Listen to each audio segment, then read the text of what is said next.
This disruptor, you can't counter 2 eggs. No way. Such a valuable Roshan or Nigma Galaxy here. Gonna have to come up with a miraculous defense. Abuse the hell out of buybacks. Try and drag Nigma deep into your base. Maybe Gale Force, maybe some Fissure blocks. No. Radiant's middle tower is under attack. 4 minutes on Aegis. Plenty of time here. Nigma Galaxy, you don't see the opening. You don't have to force it here. World Staff, not dodging that. Oh. Woo! Faster, they get battle trans, but here comes Zoom. Aurora goes out, Cataclysm, that's going to be denied by the Eontis. Ghost on his second life. Got to be quicker on the trigger. If he wants to stop that Echo Slam damage, he's got to get off that battle trance. Solid move. Jump onto Noob, got the BKB out of him. That's going to be Bloodthorn Nullifier used and deal with the banner. They're getting so much out of Nigma right now, and they're paying nothing for it. It is. Kind of feels like Nigma Galaxy, no point to even try this anymore, considering how bad it kind of started. You also just can't go in and roar a backline target like that. I mean, it's tempting in this game in terms of target.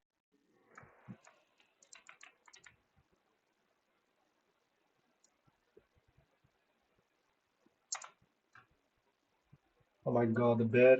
Oh yeah, it's not dead. No. They're trying too hard to get the bear first. What Trigger Pro? What's up? Guaranteed. Radiant are scanning. Our BB team gonna get that many though. The bear, yeah.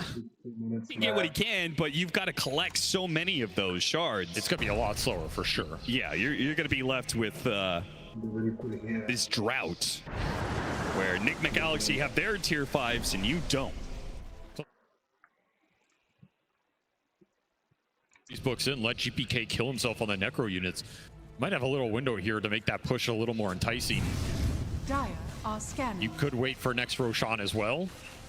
Say, hey, we messed up that last push. We'll be a bit more disciplined about it next time. I mean, Radiant are scanning. not disciplined enough. What could they have done better outside of Ghost?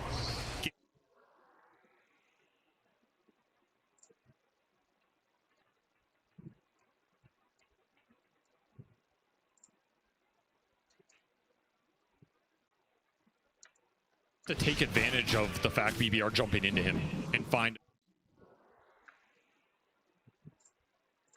bear when it commits, whittle through some of these.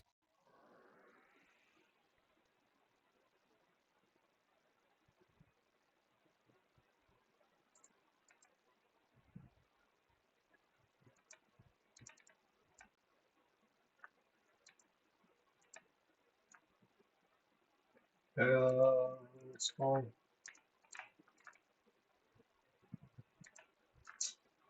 Yeah, he's a bug. Big pain, yes.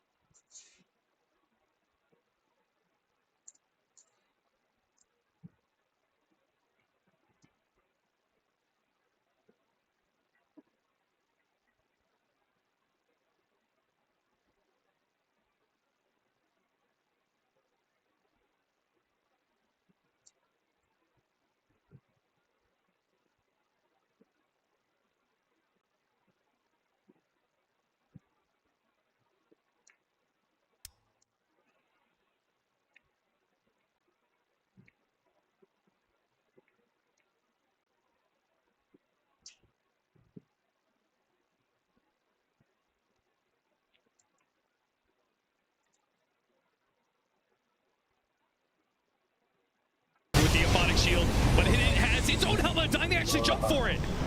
But the push away at the same time, not that swift.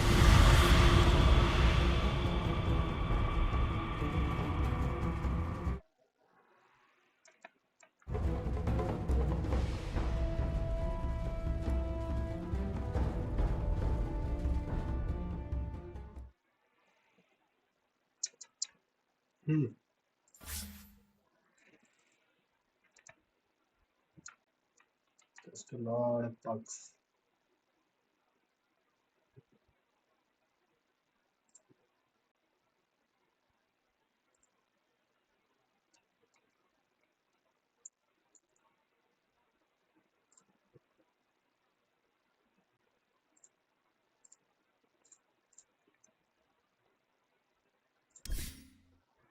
I think it's done. I think it's Nigma might have closed it.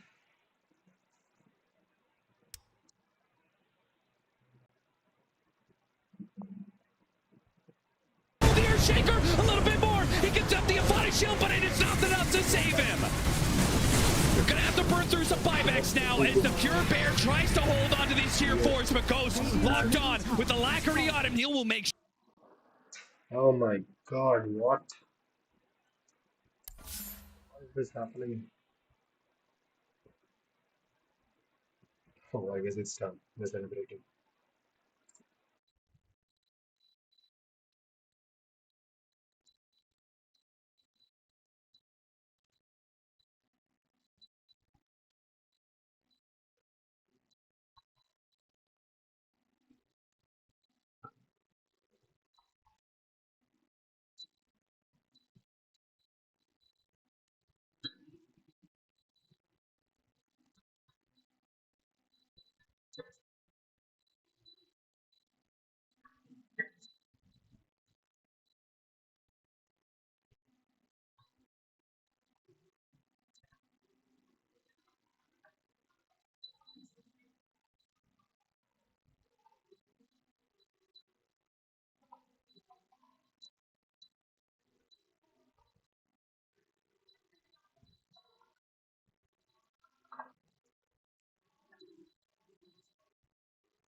That was game one.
That Nero has looked best at, this TI Lycan's by far the one on top of the list. I know he's undefeated on his bristleback, but there was this game versus P-Vision where he was top of the net worth, completely popping off, and the enemy TA got pulled an Aghanim Scepter, and he was still top net worth with the free 4K net worth TA got. Like, he knows his timings, he plays to kill. It feels like BB team rally around him when he plays this Lycan, and it's a really good change of pace here in this game too. Yeah, for sure. Like going from this game 1 into game 2, just making sure that you have the aggression, you have someone to play through. You're already setting up someone early in the draft for a good game. Because if Prophet is 5, he doesn't pressure you. If he's 1, he's okay, doesn't pressure you. And if he's a 4, sure, he might TP with a Sprout. But like that's about all the interaction you're gonna have.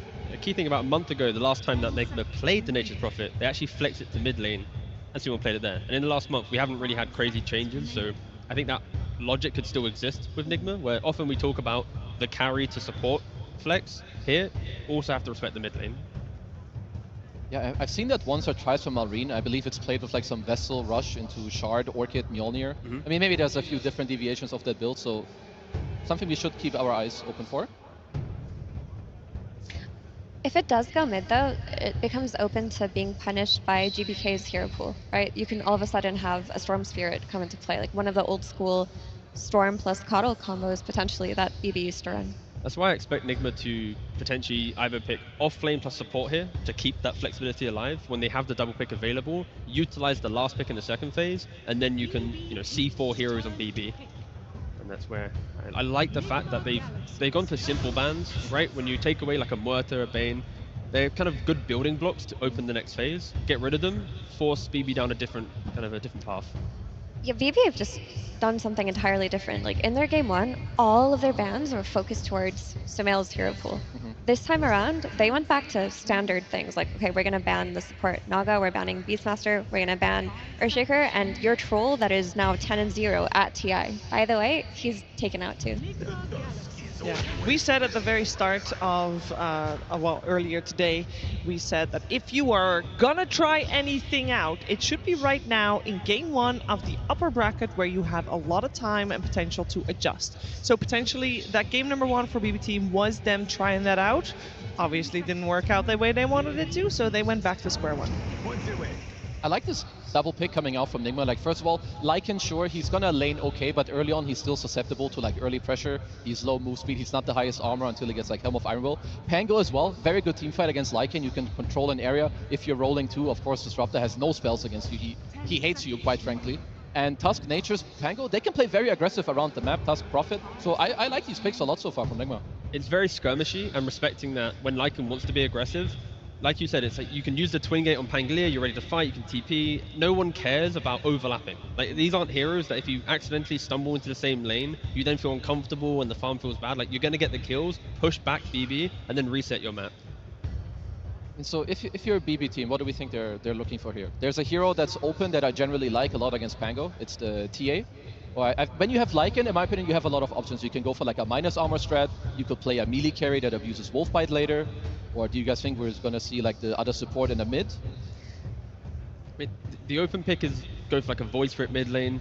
Generic mid that GPK has played multiple times. You have good catch, you don't die to the Pangolier, you can always find the back lane. You create information for everyone else to thrive with, good glimpses, Lycan with the wolves. Ooh. I think TA is a default for a lot of like TA players like Pure when they see Pango, but what I prefer when I see NGX's draft is something like a Sven. Like, if you look at this Nature's Prophet plus Tusk plus Pango, this is really heavy physical damage. Your Lycan isn't going to be building a Crimson Guard or anything like that early. It's not how the hero is played. But Sven, who has Warcry naturally, seems to be a great fit here. He also provides you with the burst and the melee carry ability to play with the Wolfbite later. Pure hasn't played any games of it yet, though, this TI. It would have been kind of nice, but so they go for the puck instead. I like the Grim coming out. I would say slightly underrated hero still. Like, if you soulbind one guy and Tusk wants to go into Snowball safe, he's going to get insta-bound. It's also very good against Pangolier. It's nice with Lycan Wolves especially, super toxic to play against. They basically double-picked counters to Pangolier. Yep. Pangolier is not going to have a good time, which does force it to offlane. And often when a team's trying to be flexible, the team that doesn't have last pick, BB, if you pick good counters, you force the hero into that place. Like, are you really going to put Pangolier on mid lane when he's playing into a bad matchup and a bad mid game with the Grimstroke? You might want to sacrifice Noob on it, allow him to buy an aura, kind of be chaotic, early shard, and then you get, new mid hero. But it is BB now forcing the flexibility of Nigma towards maybe not what they ideally wanted when they started picking these heroes. I mean, one of the most common counters we've seen lately when it comes to puck would be Void Spirit. It's good, but there are some drawbacks, of course, with BB Team also covering some picks. Like Grimstroke can be, like hit or miss. Like, if you get bound once, kind of, it's not great for you. Same with the Disruptor Static Storm. So I'm not sure if they can find one where it's like easier to play around what BB Team are showing you. They'll go for a Terrorblade first, so keeping the flex open. Okay, with all of this physical damage, is Sven really not tempting here? Or BB Team? Yeah, for BB Team. NGX is all physical right now, or any kind of hero that can build some damage mitigation against this. Like, one Crimson Guard, or one Warcry. Anything can help. Like, all of their damage is in one basket right now on NGX. I mean, it's good against, I don't like it as much against the TB, but maybe Lycan can also then, again, like, offset this matchup, or like maybe you have enough spell damage for like Sven to fight through it, because I love him for the Warcry aspect. I mean, and he kills everyone else, that's for sure. I mean, is there even anything better? I'm trying to think. I could see last pick Faceless Void if it looks good. I think it's very scary to play into. I don't think these Nigma Galaxy heroes kill that hero. It could still also just be a TA, and then you rely on your Lycan to buy the Crimson Guard. But when you see one damage type, it is so tempting to just counter it here. It will be BB Team with the overall last pick, so they will see the full picture of Nigma Galaxy's draft before having to be making a decision on what they want to go for last. I think for me, as long as Pure has an aggressive carry from lane and early to mid game, I think their draft will look quite nice. You've got puck that's quite hard to kill. There's no easy stun really to kill the puck at all. You cannot rely on rolling thunder. So the mid game from BB plays itself out. The carry just has to join that engagement. Don't play like game one where you lose lane, hit jungle, have all the GPM in the world, but it doesn't translate into the game. But of course, for Nigma, it does feel like Pango is mid to off lane, Terrorblade's the carry. If you're Nigma, like your mid pick, I feel like it should try to make it like a little more easy and simple. You're playing against a Puck currently with no catch. Sure, you have wave clear with your TP and like a guy TPing in, but Puck doesn't get stunned by Snowball. He's not going to get rolled on, especially when there's a Grimstroke in the game too. So if I'm Sumail in this position, or like if I'm Nigma, I want someone that allows my Tusk, my NP, maybe my Pango to play with me, and I open the game and I open the fight. I mean, there's always like putting Nature's Prophet on 4, trying to rush an Orchid on it, and going for something like Tiny from the mid lane. Yep, that's true. As long as we see a stun, I think I'm fine. Because if you run Nature's Prophet 4, it's a fine game for it. If you look at Disruptor and Grimstroke, those are heroes that he can pick on. Like, he can TP on them, spot them with an ulti, do damage. Whereas when we've seen Nature's Prophet supports look bad, it's if he can't kill the enemy supports. Because right now, even though you pick the Terrorblade, I don't think that BB team like lose on scaling. Like Grim against TB is also very strong later in the game if you do ever get towards an Aghanims. And Puck is not a hero that's to be underestimated if the game drags out. Maybe I'm overcooking, but it would be really cool if they sacrifice Pangolius so much due to the Grim and the Puck to like Amar playing at 4. You know, it's like, whatever, man, just go pull wave exist, and then you get a new offlane pick. Prophet goes mid, TP goes carry. You have the scaling, you've got the tempo, but it's like, are you really in a game 2 going to randomly just put Pango on? Like, some teams would. I'm only referencing this because, you know, Kuroki's the guy that plays Razor 5, you know, back in the day. Like, You sound like the average Nigma fan with the Coke tank, and it got 100-0 in like one go. no, it's okay. They banned PL, so I can't even fault you for anything you said, because this hero I would have never thought about in my life. I just see room right now for the creativity to shine in the fact that there are some problems. I don't know if Pango being the core role helps fix them. So why not just throw a random new hero into the mix? Is there then something else that would be like the ultimate pick if they do? Well, we're going to see a Tiny, so that is our answer right there. We don't know exactly where each hero will be played until people pick their hero. I feel it's pretty obvious that Tiny is going mid. Because like you can just run your Nature's Prophet 4 with the Pango and you're strengthening his lane, allowing him to have a better entry into the game. Because while sure he is countered by Soulbind and whatnot, and Coil later on, if he's getting his Blink Dagger and just rolls on the backline, he's going to have his impact in the game. Faces Void still showing. Oh, it's actually not a mid-Tiny. It is the mid. It is the Mid Prophet coming out, and Noob will play the Pango on the off lane. Okay, so let's see. I mean, I have played a lot of Pango into Void, and in my opinion, it's one of the worst matchups. You don't really pressure him too much, and you can get chronoed and die. I like Nigma's lineup overall, and I think it goes with what they like to do, like play aggressive, be oppressive on the map, take it over. But I think BB team, if they're not behind in this game, their tri-core scaling is like out of this world. They have the ability to punish mistakes. Unlike the last game, they couldn't really convert on Nigma making the mistake.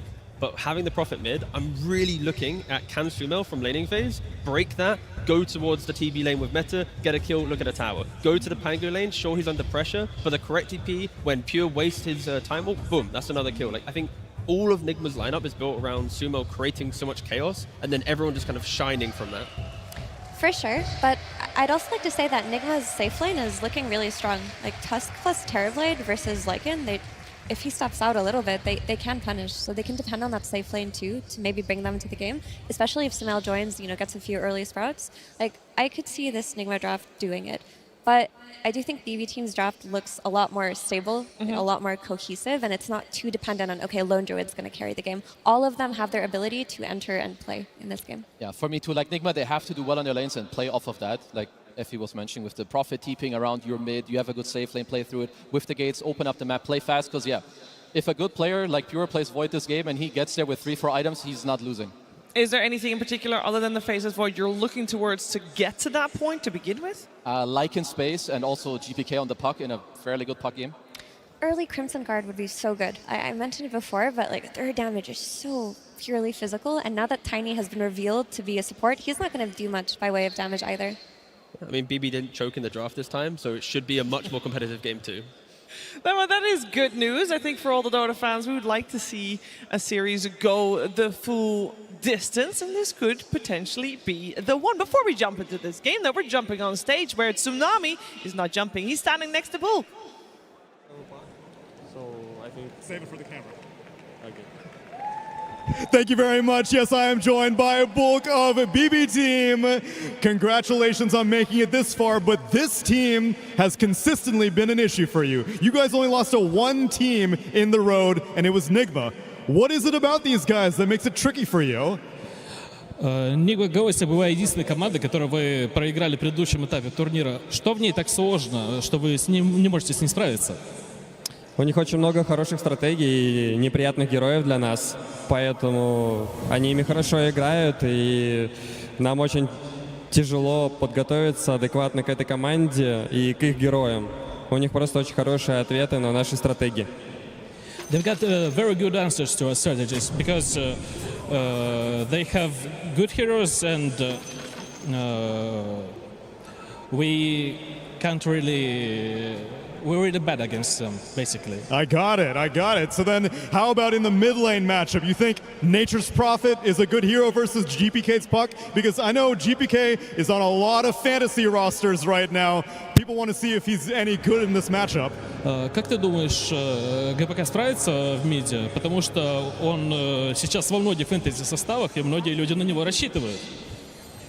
Я думаю, люди, которые поставили его в фэнтези, не прогадали, потому что на этой карте Данек покажет, почему заслужил это место в ваших фэнтези. Daniel will show, GPK will show why he's the favorite for all of people's fantasy. I've been seeing all the posts. Now let's see if you can put up the numbers. Good luck, Bulk, in this game number 2. That's right, it is time to put up or shut up for BB Team because they can talk it, but can they walk it? We're here in the upper bracket. They do not want to be going down to the lower bracket so early. The big component of this squad is GPK and his supposed dominance over the mid lane, Avery. That's a tough player to dominate in terms of the early lane, though. Sumail is not the player you can go into a series and expect to come out lane-wise victorious a lot of the time, so he has his work cut out ahead of him. But I do agree with the panel. This draft looks a lot more well-rounded for BB Team. They're not all in on this, gimmick last pick hero for Pure. They have a lot of scale, a lot of team fight, easy ways to start fights. They have the Lycan Grimstroke combination that LGD was super good with a couple of years ago. And honestly, I'm looking to the Grimstroke more than anything. This is not a hero we see a lot, but man, does it look good this game. And I think Save was playing well last game. Just Wind Ranger can only do so much, right? But this is a hero great against the Pango, great against the Tusk, and then you have some really good illusion targets in the late game. And if he gets farmed this game, Ags, Aetherlens, Blink in that late game, E-Blade, he is going to be an absolute menace. We talked about how some of the drafting problems for BB Team, they were put in this position where they didn't win the laning phase and late game was going to be a crunch. So they kind of had to perform mid-game, and they were so far behind they couldn't do that. This time around, they certainly have good late game, right? They've got the faces for it. This is the undefeated late game carry in this individual game, right? You can always win late game with this hero. It comes down to Chronos, especially when you get 2 up, Refresher Shard off Rose, or if you get to your own Refresher, you're just broken. You're straight broken. Sometimes it can come down to you also have damage to throw in the Chrono, but this game just looks like a solid Chronosphere game. And to me, it points to Nigma need to find a little tempo here. They don't need to completely run this game over, but they want this TB to be the first hero on that network chart. They want the Furion to be first or second. They want these 2 cores to be up there so you can overwhelm BB Team with an early advantage translating into an early item advantage. That's where these heroes are going to thrive. And of course, you have the Terrorblade Lycan matchup. Like, that's why Ghost is on this hero in this game. I mean, this was a matchup where, going back to Arteezy, who loves this, see Lycan, pick Terrorblade, win game. It's that simple. And why is it that simple? A reflection. You just, you go in every fight, you reflect this guy, you get auras, you just get free amp damage. Free 40% damage? Yeah, that sounds pretty broken on the highest base damage hero in the game. It's just stupid. Lycan also gives you a pretty free laning phase, and you are an illusion hero that can kind of push out the map, deal with his lane pressure a little bit, and Lycan is all single target. So he's not going and threatening you, or at least your illusions in the fight. Just a very one-sided matchup. Hopefully Ghost can make the most of it when it comes down to those team fighting and getting the big reflections off. So far, though, in this early game, Pure feeling the heat again. This off lane for Nigma Galaxy overperforming, I think, in this series so far. Oh, yeah. I mean, they killed it in the first game, and putting this much pressure on Pure early, though, Noob, I think he thought he had a kill on his hands. Omar, there was still cooldown on his spells. I mean, they want Pure here. This wave got pulled to a stack camp for Kataomi. Usually really nice, but Pure got chipped so much, he's having a hard time staying. Teleport coming in from Sumail. Immediate glimpse from Kataomi, but inside of the Sprout. And the Avalanche on 2. That's actually pretty decent damage. Still, though, Pure, he thought he could go after Noob there, but way too much HP. And Pure, he's only got one single shared tango to deal with Omar. He takes the aggro for Noob to finish him off with the shield crash. A double for the Nigma off lane. They are showing up on the main stage. Kataomi going to try and get a return kill, but that's a Fairy Fire full one. Tiny, you're not killing him on your own. Yeah, Omar jukes it, so he wouldn't be able to get the glimpse back into tower range. By the time he saw the Tiny, it was too late for all that. Now, he could still get a glimpse here and have a chance, at least be able to burn through some of the regen that Omar has. Pure hits him with the time dilation, but it baits in Kataomi. Noob, he won't have the damage with the swashbuckle to finish him off.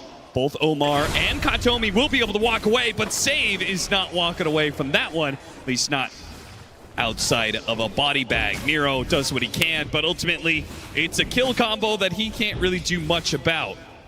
What an incredible start for Nigma in this game, too. Just straight up winning 3 lanes across the board. Huge amount of solo experience going into Sumail. He's going to have Wrath of Nature up in couple hundred XP, Earn already online. This Fury on TP plus ult is going to be devastating around the map. When you're losing lanes, this hero just takes advantage of it. He can go anywhere, do anything. Maybe the glimpse poses a little bit of difficulty, but that would be a huge courier snipe on top of it. That's the massive pickup. Goodbye to the Helm and an immediate tip from Noob onto Pure, who's already struggling this lane, but a big pick. Oh, nice snowball save. That rolls Sumail straight into Kataomi, though. And it looks like no way out for Sumail. GPK finds that kill. Can he find his way out of this way? Turn around, coil on 2. GPK, he wants more. You gank me? Nah, son, I gank you. It's going to be a GH third kill. GPK turns it around thanks to his support's rotations. Well, all eyes were on this man to step up.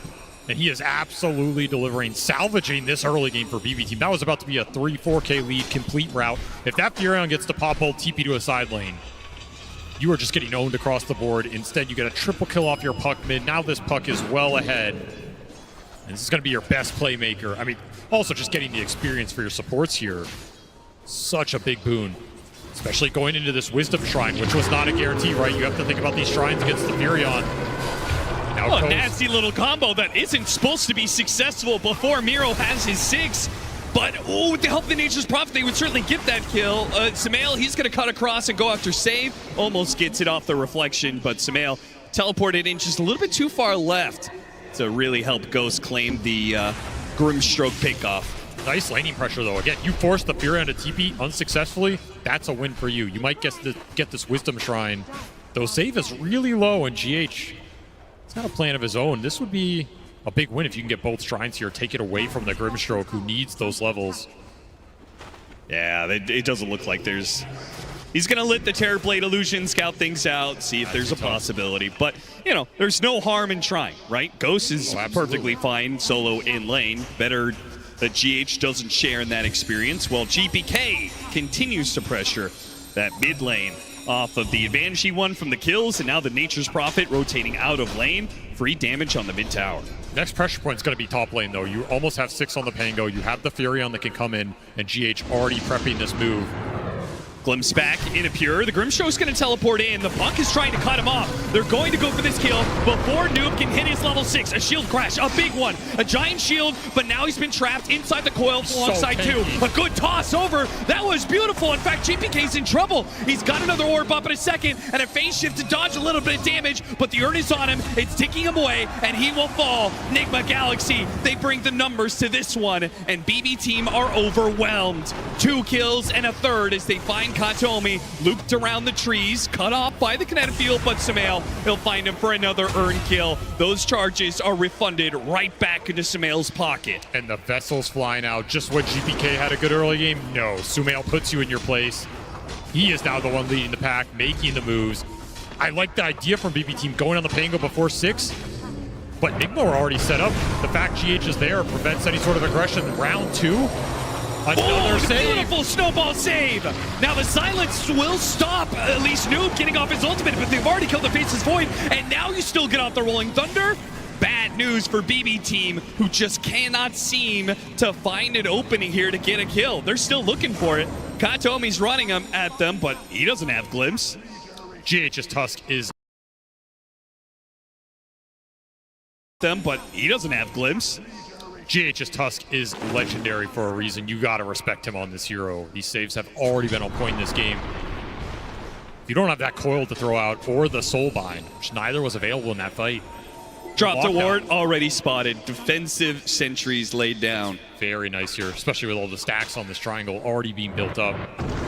BB Team committed a lot of resources to try and shut this Pango down, play through the nice Faceless Void matchup, and they just got straight rebuked. So now you're going to have to slow this game down. Look for the Soulbind. Look for some presence from the Lycan, who's up till now just been trying to farm to the Helm, but he's the one losing his tower. Ghost just pushing it in, taking it to Miro here. This is looking like a repeat of game one, right? A very early lead for Nigma Galaxy as they out-rotate BB Team around the map, and Ghost free-farming his lane because there's no threat from the off-lane. They're in an amazing position right now. The exact type of gameplay you want with the mid-Furion. You want to build a little early lead, get your supports ahead, and just feast on the map. Teleport behind Miro. Miro, he's going to have to pop a shapeshift, but can he even get out with the Sprout and the shards? He's locked in a physical cage. He can't just Quelling Blade and run away. GH has owned this game. He has been in the right part of the map every time to make these plays happen. And now they're going to eye the GPK puck mid. I mean, this would be a backbreaker if you lose him with an Arcane in his pocket. You just need those level 6s on the BB Team. Because even if they bring equal numbers to the fights, Nigma Galaxy, they'll just beat you on ults. You need that Static Storm. Just look at the aggressive positioning. We're 10 minutes in the game. They have a ward on the cliff. They have a ward around that tier 2 top. They're scouting behind these towers. They're looking for aggressive opportunities. There's a meta on a tier 1 mid. And GPK, you have got to get out of there. As to Waiting Rift over the shards to get away, offers a high five to Sumail. Heavy investment from Nigma Galaxy. They don't find the kill, but it looks like they've got the tower. They understand how this draft is supposed to function. Absolutely on point. Are they even going to get it? GPK, he, thanks to the Arcane Rune, still has a way out. The orb is not on cooldown for long. But nothing is free in this game. No. At least you get 6 on your supports here. That's the one thing BB are getting out of this period. Yeah, still waiting for it. They just took your mid tower, and Katomi's still trying to soak experience. He finally gets it now, but Noob, the time to isolate him is gone. The mid lane tower is gone, and Nigma Galaxy can then break apart. You see the Tiny rejoining his Pango. GH guarding Ghost as he clears out through the triangle. You also need a lot of heroes to create threat around this map if you're BB. The Void's not giving you any damage. Disruptor's pretty minimal. The Lycan can be really minimal, depending on where that fight breaks out. Katomi wants this Nature's Prophet kill. Level 10 Sumail. They have the Wolves on him, and he's teleporting. Where's he teleporting to? He's going to try and find Miro. Does he know he's going to be outnumbered? Does he know the 2 supports are sitting on top of this Lycan? Underneath the Static Storm. Now caught in the Soulbind. No snowball save this time around. The double silence. The Soulbind, it just lasts too long. GH, now he's going to be hit by the coil. GPK takes advantage of the situation, runs down the river, and finds the +1. Really nice rotation from Save. Leads the pack, you get a massive Soulbind, exactly what you want against this Tusk. You want to create a situation where GH can't come in and get those snowballs due to all the roots and the AoE silences you have. Just let the Lycan go to work. Combine the damage, let the Void farm. Like, this Faceless Void is not the hero you want to play around in this early game. No. It's the Grim, it's the Puck. Those are your 2 playmakers. Sumail just gets caught off guard. You could try and time walk that off, but you're going to have to Chronosphere to stop the Rolling Thunder. But then even Omar's on the other side, and GH closes in from the other, completely surrounded. You'll get a 2-for-1 refill those Vessel charges. The pace just does not stop here. And this is not the pace of game that a Faceless Void wants, especially when the fighting is around his lane. And Nigma Galaxy picking up more and more speed of 3-man smoke and a play through the gate. 45 seconds until the Wisdom Shrine spawns. You know that's where they're headed. GH absolutely has plans around this spot. Has a ward as well. You could just plant a high ground ward, camp this, potentially bait it out on top of getting it. You always have Furion to back you up. Dire's top tower is under attack. Or just go look for the kills. They are going to look and find Katomi. Turns around, Static Storm does what he can, but Ghost always quick to join his team. And of course, Sumail can teleport in with full confidence that with 4 heroes behind him, no matter how aggressively he's teleporting in, BB Team can't turn it around. What? They've got a Faceless Void. What are you going to do with that? Your best combination's Inkswell Wolf right now. Not enough to win this shrine. More experience advantage for Nigma Galaxy. That's going to be another transformation wasted for the Lycan. Shapeshifts, I mean, he used it once when he got ganked there, then a second time here trying to respond to all this aggression, but... And they were just all these heroes on the other side of the map. GH is already threatening Pure, and they even got some good damage on him there with the Wrath of Nature. Time Walk being on cooldown. Can't undo that. I mean, I'm sure he's crying on the comms right now. Like, I need something. I need some pressure on the map. I need some space. This is not a playable game for me right now. You just lost all your tier 1s so fast in this game. It's a lot of space for this Sumail Furion to operate on. And Orchid already up. He has absolute solo kill potential on anybody in this game right now. It feels like BB Team Are scanning. were sinking into the meta that was developed in the Road to TI, right? Very slow games, not really these fast run-you-over pace, but Nigma Galaxy are showing they're able to buck their trend, and a toss will put a stop to that. No Rolling Thunder needed. Meanwhile, on the other side, Coil does find GH, and he will meet his end on the other side of the map. But are you going to lose Pure? I mean, maybe. He's going to have to chrono again. Oh, man. And again, not even the Rolling Thunder required to be used. He still has it. He's still going to go after him. Oh, Pure, why did you run back? Now Sumail's going to catch you. Got him on the Orchid. A little bit damage with the Spirit Vessel. Is it enough? A tick out? Not quite enough. A beautiful Soulbind sets up the kill on the Pango. And maybe Sumail's Nature's Prophet as well. It takes a little bit to wear through him. Nice phase shift dodge. Big damage was coming out from Omar. GPK's life threatened, but he managed to dodge it all. Keeping up with Sumail. Got to be careful there. Wrath of Nature, though. Could it be big Sunder damage? save. Nice Sunder save. Beautiful setup from Ghost to make sure they do not bleed out a Sumail kill. He is level 12. He is worth a hefty amount when it comes to that experience. Managed to prevent losses there. Nigma Galaxy hold on to a 5K lead. That last stroke from Save was coming through. That Sunder might have been necessary. If stuff is going to go well for BB Team, it's off the back of this Soulbind. I mean, that is the only spell that's really giving them an advantage in the fight and something they can play around. It's been impactful already. Very good against Nigma's heroes. And I mean, that evened out a solid chunk of this lead. Is this going to be yet another defensive phase shift from Miro? Runs right into GH, and now it's a question, can he even survive? The two supports tossing him up in the air. Sumail canceled his teleport, but they still blocked him in with the ice shards. Still got him inside of the Sprout. Oh, and a he's teleport away. Ooh, it's just enough heal. And look at the space it created. Another play on Noob. That's GPK. true. GPK is finding openings around this map as they keep on going for the side lanes. GPK is responding. They have picked up on Nigma Galaxy's tempo, and they are beginning to match them. Dire are scanning. This Puck and Grim are doing so much to salvage this game. If they get another kill here, Big Swell will stop that. GH, he'll fall yet again. these two playmakers, man, you can never count them out. They're incredibly fast players. They're very good at reading the map. The long-term duo GPK and Save, they've been through it. And the thing is, if you even this game out, your 5-on-5 team fight is pretty good. Like, you have a spell casting advantage if the Soulbind and the Chrono land. They're not easy spells for Nigma Galaxy to deal with. That's why you wanted this net worth and item advantage going into that mid game. It's been evened out a lot. This Void's now ahead of the Pango, whereas he was almost behind the Tiny. You cannot throw away kills lightly in this game. You have to keep playing around the Furion, look for pickoffs, abuse your lane shove, and not give up big core kills around the map. You got such an early blink on this Omar Tiny. You'd love to keep skirmishing around that as well. Like, just toss heroes into you. Play for the easy, simple kills. Get Ghost involved. Look for an early Roshan here.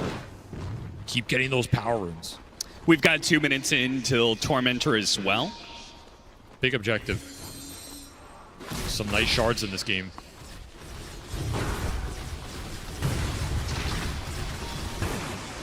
There's a smoke. Letting the Tiny lead the charge. Gonna try and find a nice target, just toss him in, combo him down. Oh, Pure, he's on the low ground right now. That would have been a huge catch. You still have a chance, though. They're gonna run into Katomi. Katomi breaks it, blink for blink, though. He thought that was gonna be the play, but Omar has him met.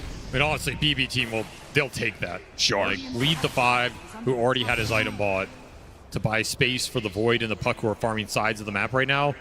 Downside is you might lose a big objective.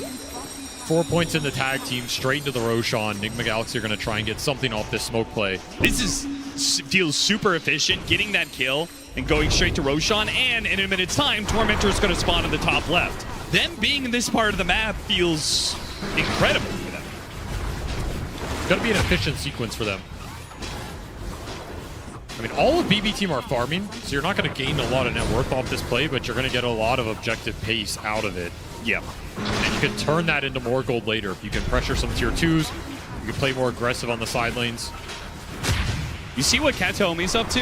They're going to get this Roshan, but I think BB team made the call that if they try and go for Tormentor, they want to take that team fight. They've got Chronosphere. If they can get the wards down, they've got Static Storm. They've got a huge team fight, as you said. An aggressive ward laid out. Waiting. All about that soulbind. Seeing if Nigma Galaxy take the bait. Sumail would be a perfect target for them. They smoke up. They did see him for a brief second there. Now it's a question of reaction. They got a Static Storm on 2, only catching the Tiny inside. It's a valuable target. They do manage to take him out. Ghost is right in the middle of them, but with that Aegis. So they can't turn and focus on this Terrorblade, but can they chase? They go for the Chronosphere on a Sumail. They say ignore that Aegis, go straight for the big guy. Another Sunder save out from Ghost, and Sumail not dead yet, turns it back around with an Orchid. Can't finish off Pure either. The timer goes off. Sumail run down by Miro, and he's got a decent amount of damage onto Ghost, who sundered earlier. Has to dodge the Rolling Thunder, though. BB team have wisely called it quits, at least for now. Ducking into the trees, a teleport away, denied as the Avalanche covers him. Miro, he'll be the one to fall, but BB team, it's 2 cores in exchange for some kills, a buyback, and a very important kill on that Nature's Prophet yet again. Expensive buyback from Omar. Does secure the puck kill, so you can argue it's worth it, but the fact they brought him down at the start of the fight, super valuable. Frees up that fight for GPK, barring the buyback. Eventually pays the price. And man, Sumail just got chunked from those Lycan summons. He took 2,000 damage from Lycan in that fight. Just got whittled down. The Chrono came in at the end. He got sundered and then killed through it again. Shout out to Ghost, though, twice now with the Sunder saves on Sumail. Those are very clutch pickups, especially since that boost of HP, I mean, the Nature's Prophet is tanky, man. It's a hard hero to kill. 17 armor, 2,000 HP. Tough Spark of Courage gives you the bonus armor. Valuable summoners for sure, especially when you have Aegis. They're not going to focus you down anyway. Kind of crazy there was no Soulbind in that fight. Oh, no. Bit forward there. There was Static Storm, but I guess the fear of Sumail rotating in, Katomi almost getting caught by that. They back away and will give their tier 2 up to Nigma Galaxy. Trying to get something out of this Aegis period. It feels like Pure recovered in this game, though. I mean, this was looking like one of those games he might have just never played Dota in. I mean, if you get that tier 2, but naturally, you're going to break apart afterwards. And look at this pincer move from PB Team. This is nasty if it lands. Once again, the deadly duo of GPK and Save. They found an opening, and it's going to be on no man. They got a beautiful soul bite. How does Save keep getting this? A snowball goes off, picks it up, and maybe it bails him out as he blinks away. On to Noob's Pango. He's not dead yet. He got off the Rolling Thunder, but a physical hit will finish him off. That's enough. Meanwhile, Miro chasing after Sumail. Trapped inside the Sprout, makes a run for it, a glimpse back. But Miro, he really can't stand up toe-to-toe with the other two. The Mobile Heroes, another Sunder, another attempted save, but this time it's not good enough. But it got off the Orchid onto Pure. A trade of mid for carry, and an Aegis now as Ghost brought low by his own Sunder. Does he have the survivability to get out on this second life, or is GH, is he going to be left behind? Ghost is trying to help him out. GPK and all their mobility, they just keep on swarming in and out of the fight, hounding after Nigma Galaxy. He wants GH here. And they've got the glimpse back to do it. Ghost will have to give up the chase. He'll go back to farm. GH will create what little space he can. BB Team, they lost their carry, but another time that they're able to stand toe-to-toe against Nigma Galaxy's early game. I mean, look at the puck damage. It is all GPK in this exchange. What an angle, too. Him and Save from the back. Not a move Nigma expected. They kind of bailed out that link with another very clutch snowball, splitting it up. Noob almost survives, dies to the last right click from GPK. That is such a close fight. It was. Did him no favors that the Sunder save was a lot less effective because they were both low HP. Yes. So that kind of hurt them a lot, but we're kind of seeing the fight paradigm. They're just running at the Furion, and he's just kind of sitting there and taking it. Like, he can't output enough damage to dissuade the summons on his own. There's little summon clear in this lineup. Oh, beautiful glimpse. Kataomi with this blink dagger, but a better save from Ghost. A little Manta dodge to save his life. That will absolutely do it. Still, and that will ensure Ghost can get to his butterfly, which is a massive pickup. Yep. Huge timing for Nigma Galaxy. Everything is now riding on this Terrorblade. The Furion had his shot to completely snowball this game. He's going to have to try and scale too.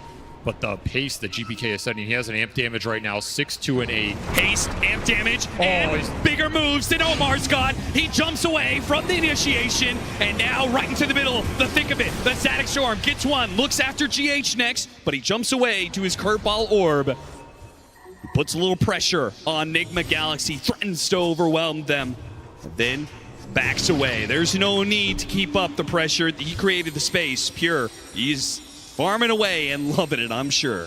This is a scary game to give Puck late game items in, because your lockdown is pretty limited to that support duo. And Tusk is not always the most reliable. You are really dependent on this tiny combination. Yeah, we're also seeing with the Faceless Void, right? If you have troubles locking down this Puck, it's only going to be worse because Faceless Void is going to be just as mobile as this hero. Given a little extra help there with the Grimstroke. Not quite the stun combination they were looking for this time around. Noob trying to use his shard to make sure he gets a lockdown after the phase shift, but there's still the Yules. GPK does manage to get away in the Rolling Thunder. Being used like that, Nigma Galaxy, they got to probably take a break a little bit. The team fights have not been clearly won by them. No, not at all. Rolling Thunder is a key component for that. Just gotta keep playing for Ghost timings. Try and get the next Roshan around that butterfly. That's gonna be a nice power point for you. And try and keep dodging this Soulbind. If you can ever find the supports at the start of the fight between the Tusk and the Tiny, would be a huge win to begin that engagement. But some of that Lycan lane pressure is starting to add up here. We don't even have the shard out yet, so it can get better. Oh yeah, that's a good point. In terms of stalling this game. Do you feel like the Nullifier is such a crucial pickup that it's more important than the side lane pressure that comes from the shard? I mean, Nullifier on Lycan is always just chef's kiss, right? You go in, you isolate a target, you know you're going to be able to bring this guy down. He already has AC. Downside is some of his auras are getting reflected, so he does have to pick his point of attack well. Sure. Otherwise, you're going to power up Ghost to just hit that butterfly, just hit level 18.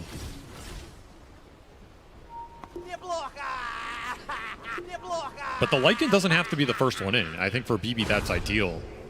Which is another reason why, if you're Nigma Galaxy, if you can start these fights on your terms with a tiny initiation, it's going to feel a lot better for you. That's up to Noob. He's got to get that Rolling Thunder Blink Dagger initiation. They can't afford to be picked off underneath their tower like this. All the support ults being dropped on this Nature's Prophet. Feeling they got it for sure, but the Rolling Thunder is just beautiful. A bowling ball right through the middle of BB Team has taken out 2 cores and freed Sumail. He may have died, but they got a 1-for-3 exchange, and only a Blink Dagger will bail out this Grimstroke from death that was closing in. Pure just never gets Chrono off there. Gets chain stunned off Avalanche, into the Rolling Thunder, into the Congregations of the Deep. The extra tendril betrayed him there. That's a very different fight if he gets that up, considering how clumped Nigma were. They got their Terrorblade glimpsed out of that fight, and they had to TP the new Pango into the preemptive Soulbind. Not a good fight setup for them, but they just pushed through it. It was just so unnecessarily risky to make that jump and not use the Chrono. If you don't want to jump in as the Void, I think that's fine too, but... I mean, he just doesn't want to Chrono his own teammate here, right? For sure. Like, you don't want to Chrono your own Puck. It feels bad, but... Man, that neutral creep did some work there. It messed them up, man. Fortunately, Miro was there to finish it off, but That was almost 3 for nothing. Nigma Galaxy, they'll claw back a bit of a lead. 2,000 net worth lead for them, 28 minutes.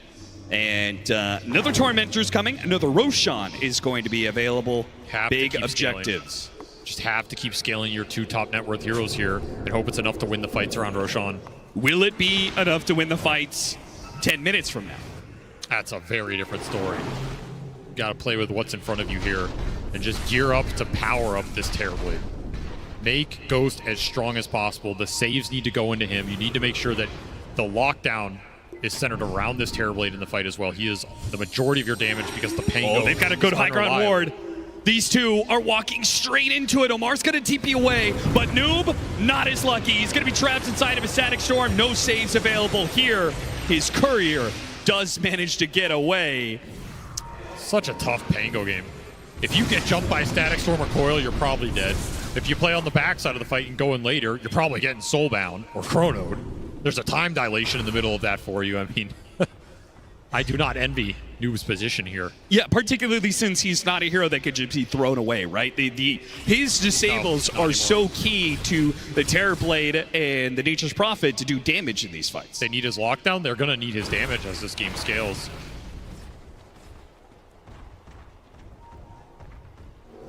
Scotty will certainly help if that will help to, just slow down some of these heroes just a tad bit if Ghost can get to that point. BKB will be a massive pickup for Sumail, at least until the Disruptor has an Aghanim Scepter, and Kataomi is really not that far away. He's been killing on the Disruptor with this early Blink Dagger, and the conservation of resources, he's just barreling straight to a fast axe. I mean, he's honestly had a very good game for how poorly that top lane went.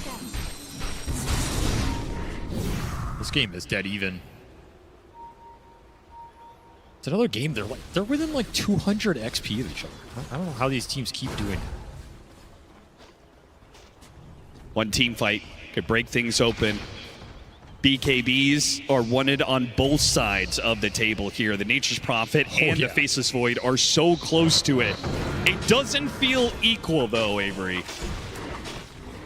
Feels like that Faceless Void BKB is a little bit more powerful. It's a little better here, especially when you have nothing to go through it except that punch, which pretty hard to burst this guy down in a single punch. Yeah. The Fury on BKB could be really influential though. If Sumail can, TP, if he finds one of these supports at the start of the fight, can pick his point and just take one of them out, could be huge. If he gets jumped first, all that goes out the window. You might also want to save buyback. That could be really influential in the Roshan fight. If you have 2 lives on this Fury and he can come back instantly. Oh, there goes that Aghanim Scepter. Pure spotted that one. Worth the Observer Ward, as I'm sure Nigma Galaxy know that it's warded up there, but they can't afford to worry about the other side of the map. They're focusing on controlling Roshan. Smoke on both sides, and a stalemate. That's a 4,000 net worth Courier right there. How do you start the fight if you're Nigma Galaxy? That's what you're thinking right now. They would love for someone to wander in and you just toss them back, but that is not going to happen when you have Wolves to scout. And if your BB team, time is on your side, right? You don't have to force anything here. Oh yeah, Pure is telling the team, yo, good job. I'm back in the game. I'm farmed up. I have BKB. I'm just going to continue to scale from here on out. I'm a big problem for them. No pressure on us.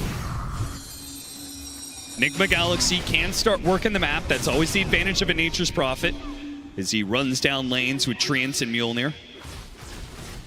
Do Nigma have a gem? They don't have one yet. So they're pretty reliant on playing around these sentries with the Wolf Scouting.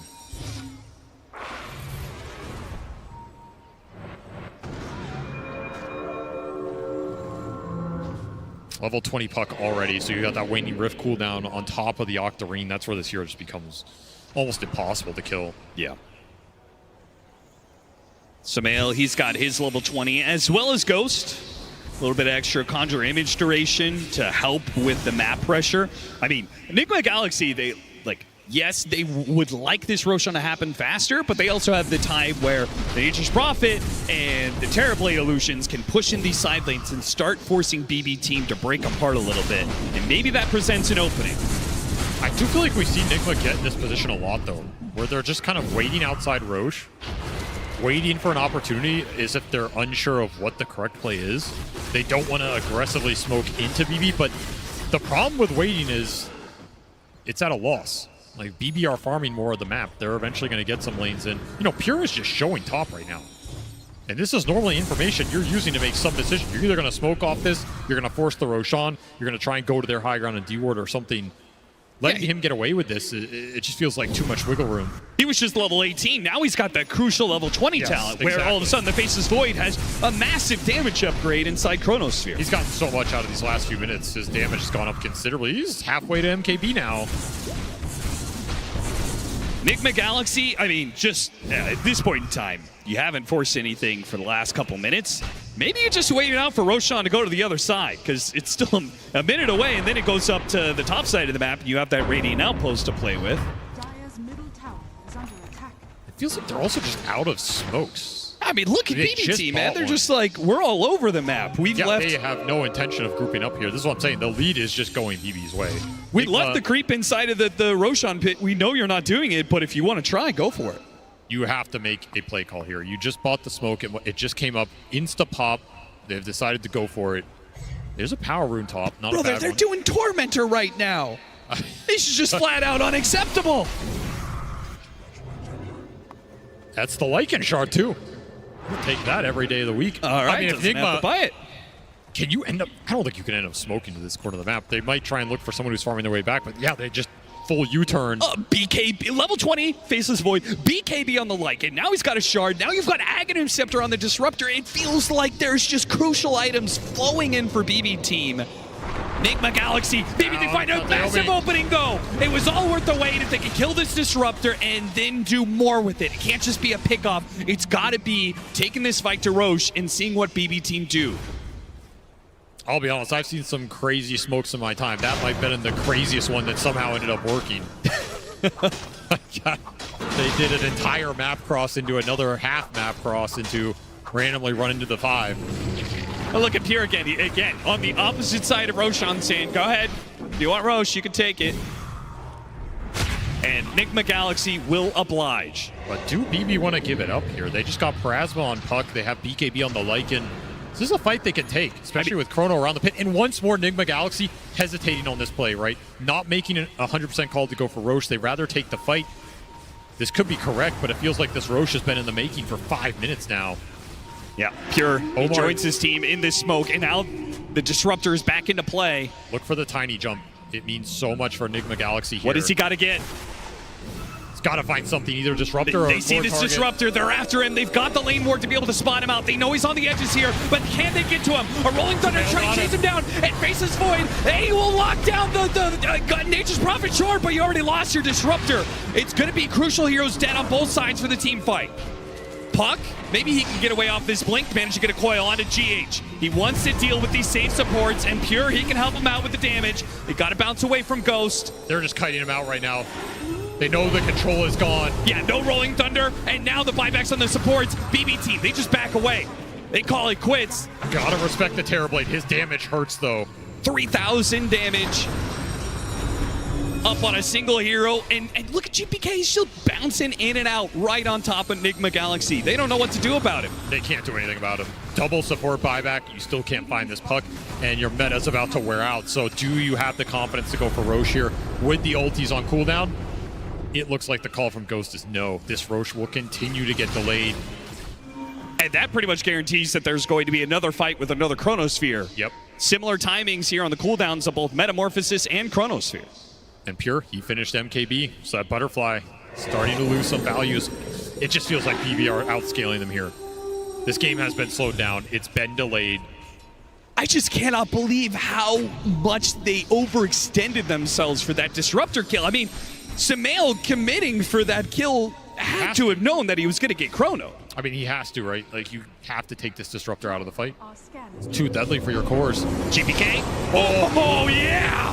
A Coil Static Storm with an Aghanim Scepter. A Snowball pickup. Sorry, GH. All that does is put you in the kill zone. Pure will go to work on Sumail. There's just nothing Nigma Galaxy can do about the team fight now. This game is slipping away one fight at a time. You're getting outscaled. You're getting out-controlled.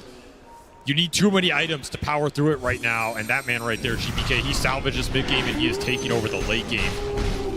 Suddenly Pure has all the damage he needs. The fights are just becoming too easy. You throw out the coil, you throw out a soulbind, you land a static storm, that fight is just probably over. There's no way to bail it out like last game. There is no supernova to save you this time around, and a beautiful jump from GBK gives them a 2-man static storm on 2 of the best targets you can hope for.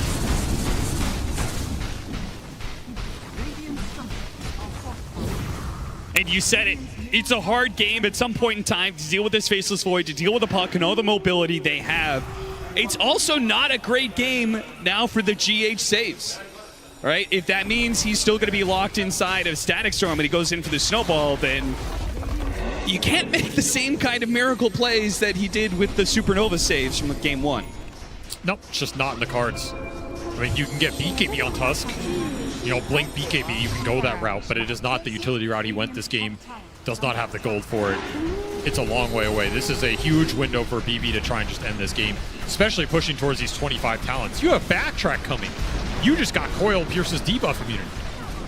I mean, this lineup scale is just insane. And of course, save, he eventually got to Dark Portrait in this game. That is another spell you have to worry about. You give up a big link with this Terrorblade on top, you're going to be playing against a very strong Terrorblade illusion. Scotty, also a big increase in survivability for this Faceless Void. It seems impossible for them to be able to burst him down now. Yeah, the items are just rolling in. This is BB's game to take right here if they don't botch some sort of terrible high ground. Hex on Sumail gives you a little bit of hope. This means you can go in and try and take out the puck or the void. This is some of the control that they have lacked for a lot of this game. That means if you go in, you pop BKBs early, you ignore Static Storm, you have a chance to burst down one of these big targets with Chain Stun between the Hex and the Tiny. That's what you have to look for here.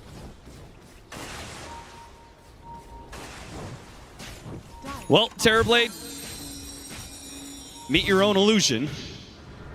Grimstroke's going to be running his own TB illusions down lanes. So that, alongside the Lycan Shard, alongside a 15,000 net worth lead, it kind of takes all the gas out of Nigma Galaxy's map play that they were doing in the first 30 minutes. They will smoke, though. Bold smoke attempt. Into that Aegis. If you run into the Faceless Void first, the fight is just going to be impossible. You have to find the backside of BB's formation. Find those supports, find the puck, find the disruptor. What can they do with this? They get into the high ground. That's already a decent start.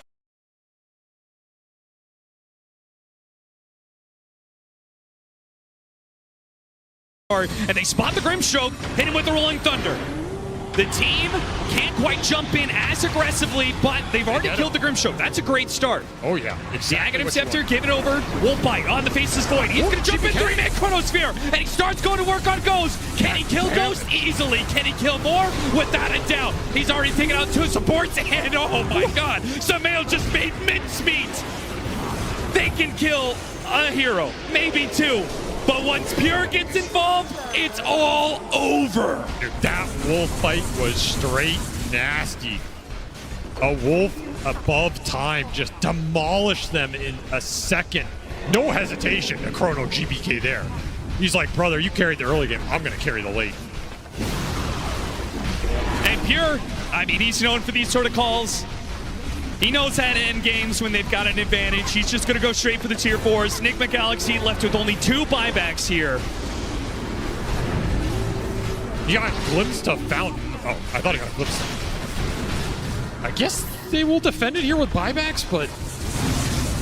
Our BB team actually going to back away because you still have a minute left on this Aegis. Nah, you have Aegis, you push it. Yeah, Pure doesn't even need Chronosphere to be a threat.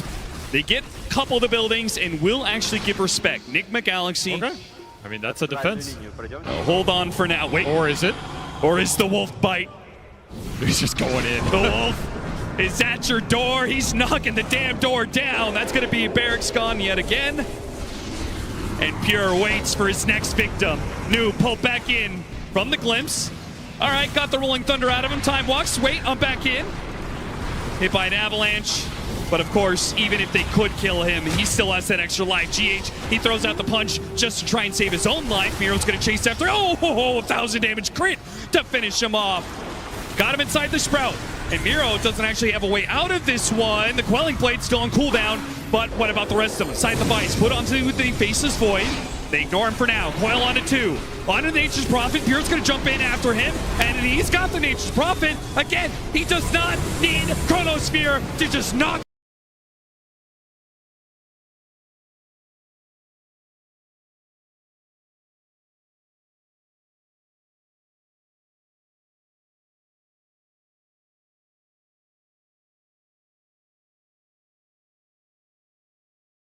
you down. Just full on auto attacks all the way through. A click into the base. Whether it's heroes or buildings, they will all fall. Unless Pure can be locked inside the fountain. No, good try. But he's gonna kill you at the fountain. Is that what you wanted? Because you can have it. Into the fountain goes Pure. He wipes out Nigma Galaxy in their own fountain to push us to a Game 3. We've had a lot of 2-0 series today, but finally this crowd will get what they deserve. A Game 3, the last game of the night, with maybe one of the most anticipated teams.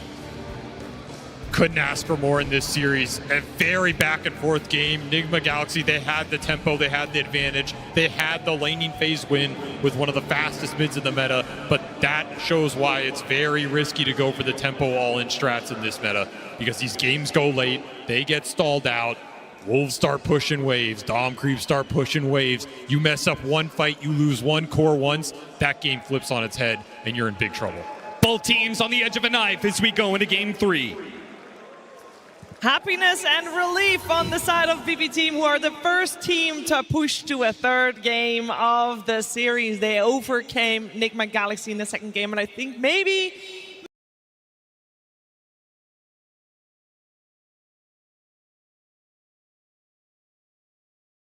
more than anything, Kazu, they kind of overcame some of the nerves they might have had in that first one. No, honestly, they did for sure, because I feel like that BB Team, they were really like backs against the wall, especially with the early game that happened. They were down like, what, 6K, 7K gold post the laning stage. I was like, yeah, I think Nigma, they're doing it. They're playing so fast. They're making things happen. But in the mid game, GPK with the supports, they punch back a lot, because at minute 10, I thought there was no coming back for BB Team in this game. Just the way that Nigma played out this game, it showed that they knew how to try and deal with the tempo and what you need to do to shut down BB, right? The Tusk do the snowball saves, and even at the end of the camera, right, we saw how Pure, even though he wins, he kind of feels defeat. He's got relief. That's probably a better way of describing it. Because his early game, Omar on the Tiny, Noob on the Pangolier, they had his number. So many times he'd enter the engagement, instantly die. He was like 1 and 5 on the Void. He gets the BKB, and suddenly he lights up. He enters the game. But yeah, BB, they're struggling in the early game. This time around, they found the way to come back. Yeah, this is where BB just really uses the elusiveness of the puck and Lycan's strength in wave shove, and they just made space. That is what Pure needed this game. That's what he needed last game too on the Lone Druid.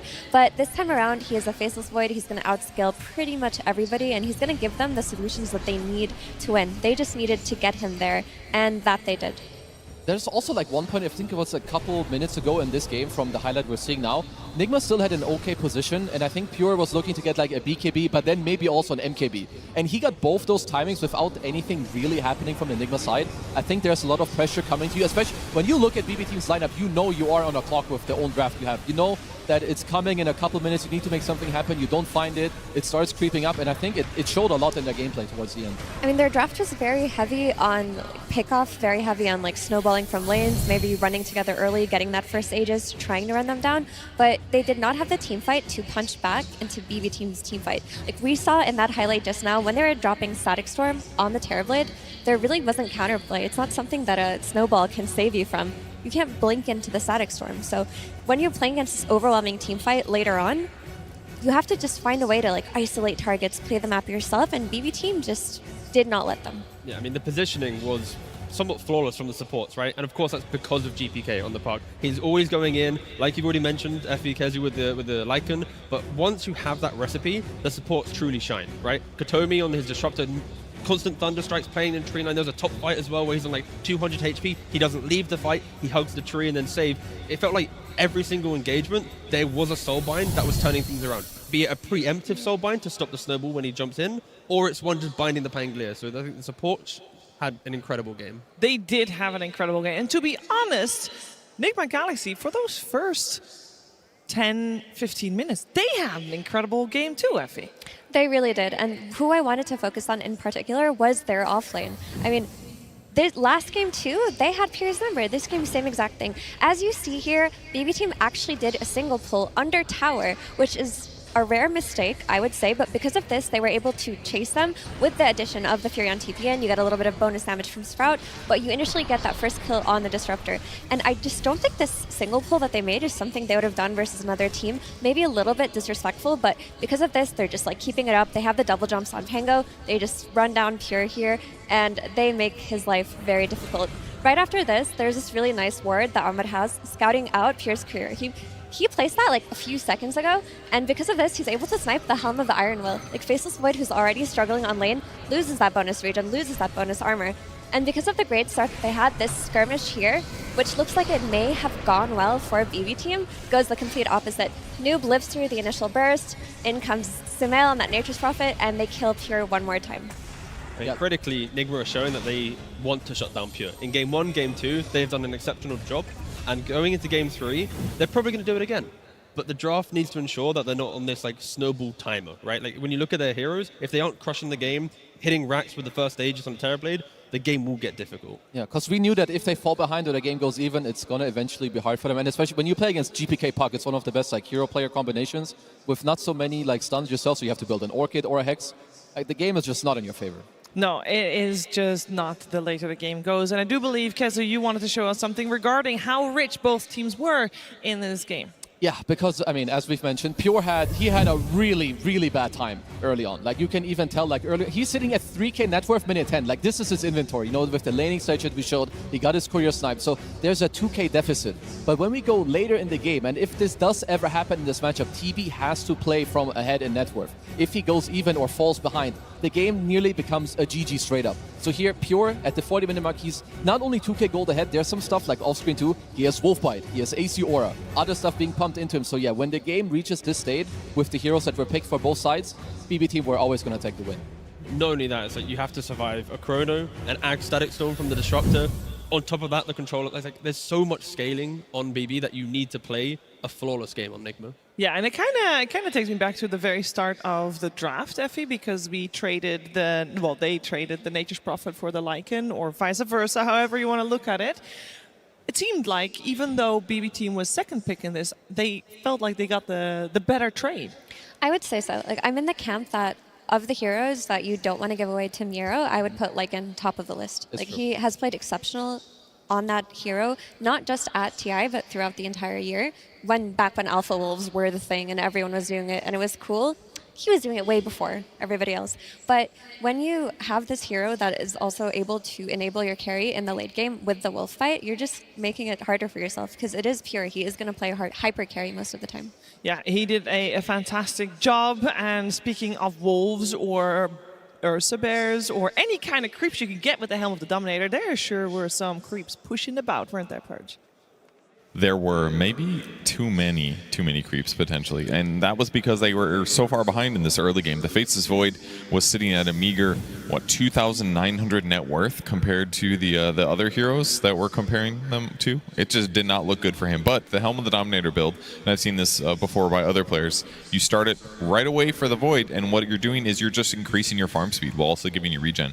And they really needed to get that net worth because the pressure on the map was gigantic. They were just getting kills all over the place. We saw this gank already, but this is the dive under the tower. They had to Chronosphere defensively. He still ends up dying anyways. Just a lot of bad situations for BB Team. So what they needed to do was just push out side lanes. And this is one of the ways they did it. They basically just use their summons and they throw them down lanes. And there was a very crucial skill actually that we saw at the start of this. It's Howl here.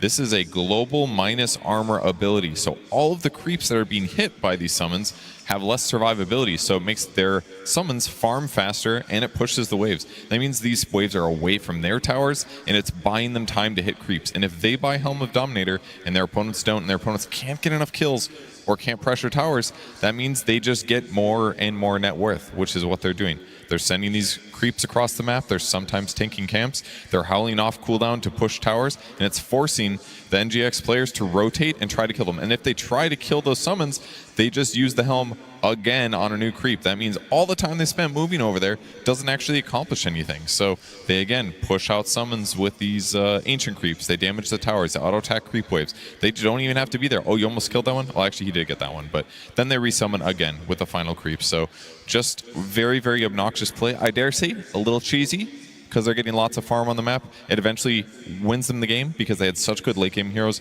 but ultimately really bad laning stage. But I think this is all just part of the plan. Thank you very much, Purse. It was part of the plan, and it was a good plan, and it makes me wonder, why did the teams ignore Like It in the first draft? They didn't completely ignore it. We saw it banned in the overall last phase of bans, but it felt very strong. Kezu, where do you go with this game number 3 that we have coming up? I think if you're Nigma, you want to try to do something similar, like play aggressive, because you can see it works, but maybe you don't have to like first pick a Nature's Prophet or like maybe like all in this stuff. Like keep your scale, keep like the fact that the game is still simple for you. Like play aggressive, but have like a backup of I can scale on this guy, we have stuns here, we can go together. Just play the normal Nigma stuff, keep it cool.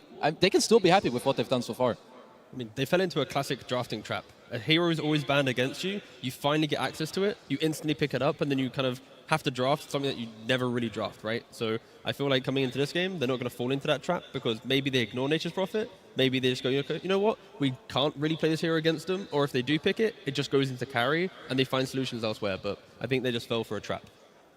Yeah, and I also think that the puck forced them to pick that Tiny at the very end, just because they lacked that instant disable, they lacked that means to play quickly and have something outside of just a Sprout. It's really not enough in the early game or just an Ice Shards. And then you're put in a position where support Tiny, like he's been a lot weaker than he has. Like he played a great laning stage, but it's going to get to a point where everyone's pushing waves with their helm. Your Tiny's just hiding, looking for a tossback, and he's not going to be able to scale or provide you with like a win condition team fight the way that other supports can.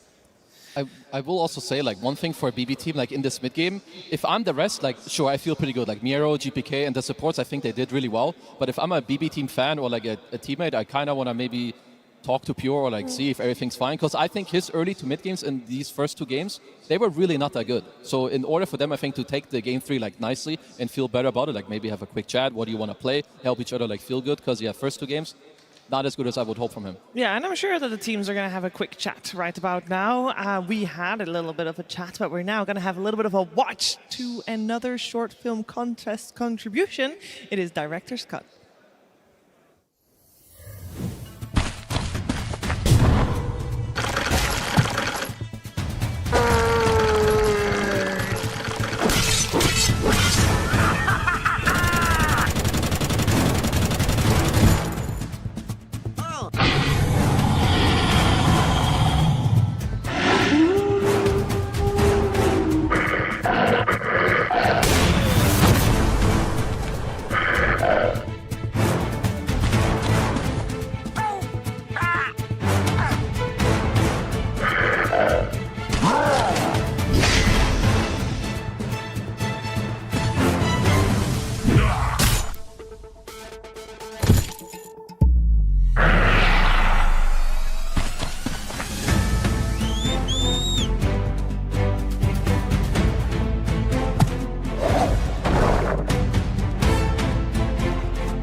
Massive respect, a man of many talents there. I mean, I'm sorry, that was obviously all different heroes, different actors coming into play. Teagup, just like we have 10 different heroes on the stage in just a moment. We still have to wait a little bit more before the draft of game number 3. And there's one thing that I don't feel we got to talk about at all today, the entire day. I want to talk about momentum, because I think more than any other team we've seen today here on the main stage in Hamburg. For these two teams, momentum, Tigov, plays a big part. It does. I feel like, especially for Nigma, they're very much the vibes team of the top 8. They're the ones that I feel like if they can keep their spirits high, then they have a chance of a comeback. You know, when they walk back out, I'm pretty sure, you know, if the audience can inspire them in the final, you know, I'm 5 sure seconds they before they walk into the booth, then yeah, but both of these teams, they are like the emotional teams. They play on, you know, the success of each other feeling good. I mean, for sure, and also BB Team, they should be very happy. Like, maybe it's a little bit shaky, but you claw it back, you get the win, and you were down a lot. And like, players look at the graph after you lose. If you can come back from a game like this, you're not going to be scared in this next game if you lose the early game, if something goes wrong in the lane. It's like, guys, doesn't matter, I'm going to do this, let's play for this timing. They're going to be chilling. The question is, will the last 2 laning stages have lit a fire in Pure to show them what's up and say, no, I will win a laning stage against you? Or has it actually gotten his motivations even lower? Because when you're going through these long games and you have a tough early game and you've got to play another, that doesn't feel good. I do feel like Pure said he's very confident in himself. So this is one of the times where I think maybe overconfidence is even good. So you don't like judge your own abilities like whatever, you know, like I was low HP, you pulled, it's okay, it happens next time. Let's talk to each other. I'm expecting a more stable game. I think my only concern for them is normally in this adjustment, you say, okay, give him more priority in the draft. Don't pick him blind and then don't enable Nigma to counter. But he's been counter-picking Noob in Game 1 and Game 2, right? He saw what he was playing into the off lane, he picked his carry, and then loses the lane. I think that's what kind of compounds to feel worse after you win the Game 2, and he has that frustration. It's because he's had the information, he's had everything. So coming into Game 3, I fully agree. They need to have had a chat on how to make him feel better, because even if he loses his lane, he can't feel defeated. He needs to have that spirit of Game 2 to bring that comeback potential. Yeah. I mean, there's also another approach they could take if they want to give him a break a little bit, is that they could just choose to fully enable a GPK and give him like a carry from mid type of hero. Like we've seen Invokers at this tournament do well. He's one of the best Invokers in the entire world. That could be something that they've talked about backstage. But at the same time, you don't want a team to lose faith in their carry in a Game 3. And then I want to also talk about Nigma Galaxy's road to victory here in Game 3. All 3 games, we talked about it, they do well in the laning stage.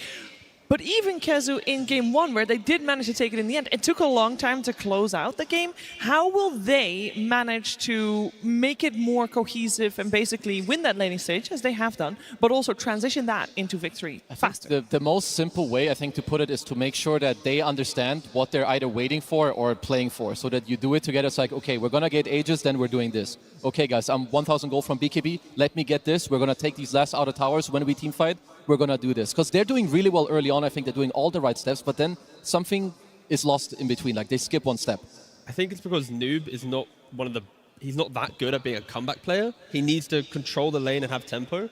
And in Game 1, Beastmaster, incredible. Game 2, he has an okay lane. It then kind of like falls apart a little bit, and then he kind of just drifts away in the game. So I think here, he needs to have an incredible lane, and everyone needs to rally around him the entire time. So I want consistent Noob pressure on the map and not allowing him to fall off, especially he's playing Pango into Puck and Grimstroke. He can't shine. He has to kind of be sacrificial from the draft and from like minute 0, basically. Yeah, and we knew that Pango was going to be countered already pretty heavily from the get-go. Let's see who's being set up for success, though, in our upcoming final deciding game.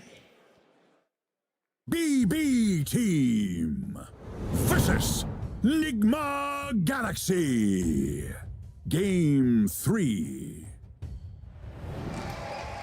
BB Team or Nigma Galaxy, one of these 2 teams will secure top 6 in just one game of Dota 2 to be played. For this game, we got BB Team on the Radiant side, we got Nigma Galaxy on the Dire side, and it is first pick going to BB Team. That does mean overall last pick for Nigma Galaxy, and they might be able to use that to their advantage in this one. I mean, I believe in this series, the second pick team has won. Yes. In both the last 2 games, so at least for now, Nigma should feel pretty okay with that. Also gives you a bonus ban, so yeah, as we kind of wanted, take out the Miero Lycan. Don't want to play against that one more time. I'm just thinking about what T mentioned about what he wants to see coming out of Noob, and the heroes that you can rally behind from the offlane that are always contested are going to be the Lycan and the Beast, but there's also the Undying that's fallen off today. We haven't seen much of it. We've seen it go ignored in a lot of the drafts. Like, would you like to see something like an offlane and Undying potentially? Yeah, I mean, offlane Undying, Primal, like any hero that from lane has a clear identity, this is how we take an objective, by your presence. I think that kind of formula is when I see Nigma shine the most. There's also Bristleback. Sure. He was one of the major kind of pioneers of Snot Rocket, always going for kind of utility and auras, whilst Amar would go for the red facet, seeing red, and go and punch people.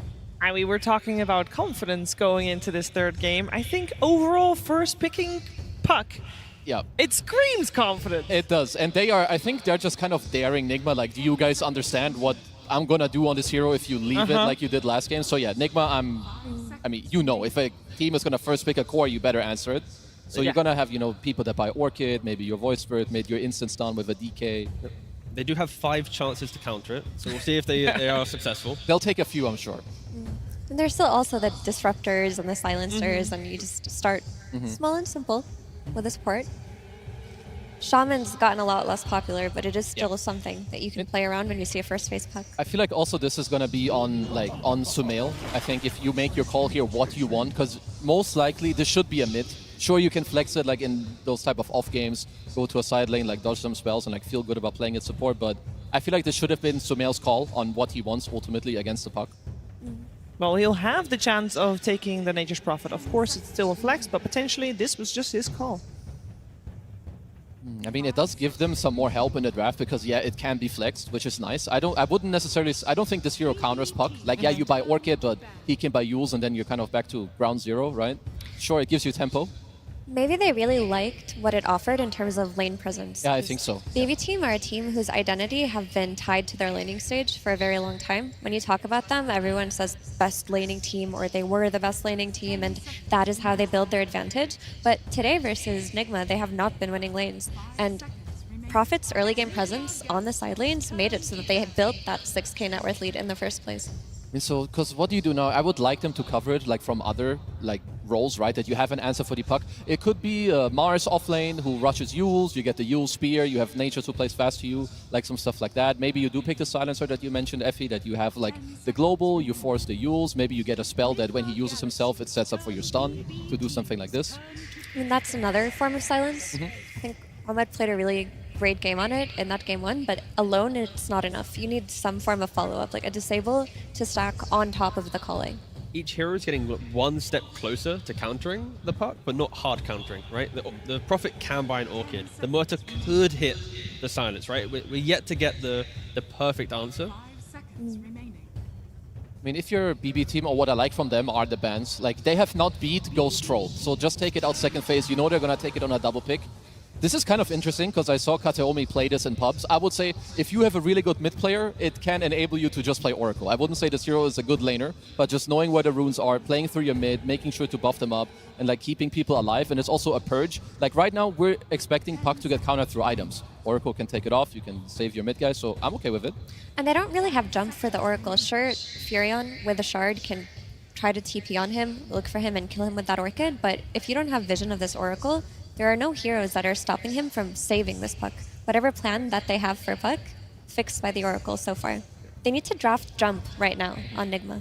Or ways to just localize a fight, control the fight in an area, because BB, they excelled so much at kiting, right? They kept poking and prolonging that previous engagement, even when they're behind, to ensure that they could come back into the game. Right now, it's the same thing, right? Oracle just hide in the trees, Puck will do all of this information gathering, and once the fight develops to be healthy for them, that's when you enter the fight, and at any minute, Oracle will save you. So what's the most likely? This should be a save hero, like you just pick your mid with your double sub, you want to play through your Puck, he knows where the runes are going to be, like make it happen. I wouldn't mind if they ran back the Grimstroke in case they're worried for another Pango to come out. Sure, they did lose, but a big part of the loss was the Pango getting countered. So Grim does come out. I think you do have to keep that in mind, because if you don't pick it here, it'll be taken away. But with this Grimstroke, you need to also have a hero that it enables. It's not going to Inksell the Puck or the Oracle. So, you know, just a classic stun hero from Miro, like a Centaur or something, would be fine. Yeah. Even if they don't pick it, Soulbind alone is kind of conceptually broken enough that the hero is fine to be picked without any assistance. But now you definitely don't look at that Pango again. No, please, don't. Get your jump some other way, and their jump will be the Mars here with that Blink Arena. I mean, I like this for multiple reasons. First of all, you can go the Yule's route if you want. Also, you can take the facet where people don't see inside of the arena. Oracle and Grim it becomes impossible for you to save unless you have something cool happening to grant you the vision in the arena. And a good thing with the Tusk pickup, they're keeping the Nature's Prophet able to go carry in mid, because Tusk Nature's Prophet, strong lane that can go into most of the offlane combos, right? So if Sumo sees it from mid, he can take it. If Ghost wants to take it, like, it's not as if it's a weak flex now. It's a very strong flex, and they get to utilize the last pick in the draft really nicely. And so let's see. If you're a BB team, I feel like you have a couple options. You could pick Miro's offlaner that pushes the Prophet into mid, because I feel like, sure, it allows Nigma to do what they want, but in my opinion, it helps my Puck play his game, because there won't be a new Sumail pick. So you pick an offlane stun with Miro, that's good with Grim. What happened to Dawnbreaker? Like, 3 weeks ago, even in early road, we'd be talking about Dawnbreaker here. Its win rate has been pretty bad, I think. But for me right now, this is a question, because this is the strongest pick out of any pick order. This pick to close out the second phase. Are they going to give it to their carry, or have they decided to just shift away from him for the series? And to answer my own question, if they were to pick Dawnbreaker, then they don't have a natural hero to stand up front. They're always waiting for someone to get jumped. Hence why it's probably not going to You go in. No, you go in. Yeah, like, exactly. No one wants to. And then Pure will have to play that hero. So I can see why they're not going Dawnbreaker, because Pure will be forced into a frontlining carry. Of course, Centaur happily able to frontline with auras and Stampede. Sure, Arena is going to mitigate the Stampede, but in regards to play, you are going to be keeping your supports alive.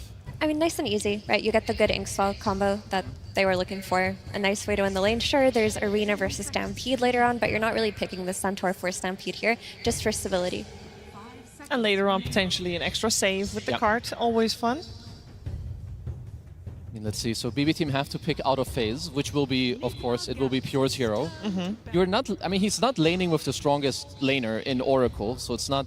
Maybe there's a couple heroes he would like that he's like, never mind, we can't do it. I think anything. Oh wait, Monkey's first phase. That's okay. Is Centaur enough to sway the Nature's Prophet away from the safe lane, or you're still fine with it? I think Nature's Prophet is fine carry with the Tusk, because you can actually kill the Centaur in certain situations, and then you give Sumo all the information to find the perfect mid pick. But they just take away some of Pure staples, the Void and the Ursa. Of course, in the first phase, they took away the Monkey King. Any of these tempo carries that can join his team is kind of what they're looking for. Yeah, I know he didn't look amazing on game 1, and I think we hated on it a little bit, but I would say that this is a pretty good lone druid game. Yeah, I was thinking, what if his lone druid just comes out? It's like an OG counter against Mars. Like, you don't really die in arena, you're tanky, you beat him in lane, because he wants to whittle you down and you just keep healing up. You have Inkswell with the bear, it works for Stampede. And Troll is banned this time. But Nigma Galaxy did such a good job hunting down that bear, and a large portion of that kidding, was Omar's Muerta. Okay, they banned it out themselves. They must have a plan. They do have a plan. Their Templar Assassin was still in the pool. It's a good TA game. Nothing really threatens her refraction, and it's a strong lane versus Mars. She should not be under any duress or kill threat unless multiple heroes are collapsing on her lane. It's also one of Pure's biggest comfort heroes, and as we mentioned, he did not have the best day today. So giving him this hero at this game 3, maybe it's just what he needs. And it fits in the card with a range hero. It very much does. You want some pacing? The Prophet goes back to mid, and you pick up Alchemist carry. Ooh. Radiance blink, you're jumping in, you get an Orchid, but you get the whole complete denied. Well, but it's still Prophet in the mid lane at least, so it is a carry, and yeah, morphling. Cool. Repositioning. They're not repositioning, but he can reposition himself, there we go, better way of wording it, to always find a hero. If Grim or Oracle show themselves for a second, then a Tusk can jump you, the Morph can jump you. They have ways to actually find heroes and kill them. They're not going to be kited like they were in the last game. Between Phantom's Embrace and Puck's Silence and TA's Traps, though, they can hit a nice timing where it's going to be really hard to play this Morphling if you don't have a BKB. And it'll be a while before Morph gets to that point. Yeah, I would say that both carries, maybe they got what they want, like a nice carry matchup. You can sit in your safe lane. You're probably not going to get pushed out of the laning stage. And Ghost Morph is very, very good, but I am a little afraid for Nigma in this draft. I will say overall, Nature's Prophet mid is an incredibly volatile hero. BB team, I feel like their support duo is very good. They have good team fight. They should be getting the first Aegis. So I'm hoping that Nigma have a similar start as in game 2 and that they can clean it up. I'm wondering about tempo, because we talk a lot about this mid lane, and it was the first 2 picks coming into this draft. How do both heroes compare in terms of tempo, Puck, Nature's Prophet? They're both going to have map play. They're both going to look for the fight, and I think both teams have well-layered lineups that they're going to be able to play a good laning phase, good mid-game, good late game. It's an even draft on both sides. So it's kind of the perfect recipe for a good game 3. I think that Nigma have this in the late game with their Morphling, but BB Team have a much easier time of getting there. Like, their Roche time is very nice. Like, the Morphling is going to be farming for a while. Their Puck looks very strong for a long time until they get more hexes and things like that online. And there is still the big question of the Oracle, right? This Oracle in the backline could disrupt everything if the target you're jumping on as Nigma gets saved. Yeah, for me, like Nigma, I'm just looking at a repeat of game 2. Like Sumail in the mid lane, be aggressive, go to the off lane. Hope that Omar and Noob have a good time in this lane because they need that. Allow Ghost to play in the safe lane. Let him be alone. Let him play a Morphling game. Get towards your Vlads, Manta, chill it out. Other people have a good time because BB Team, I just really like what they have going. Okay, let's see who is going to secure themselves top 6 here in Hamburg. We are heading over to our commentary duo of Cap and SVG to find out what's going to happen. It's time to get down to business. Game 3 at the International is where teams are truly tested. Isn't that right, Avery? Well, other than the lower bracket. You know, because it's Nigma Galaxy. No.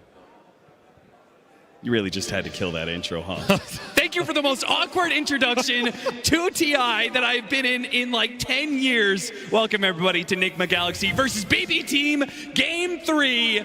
No lower bracket. Neither one of these teams want to be there. They want to stay in the upper bracket, particularly since the history of teams and that lower bracket final. I mean, I've talked to a lot of teams lately, and they've just been like, yeah, trying to bounce back from the lower bracket at TI is hard.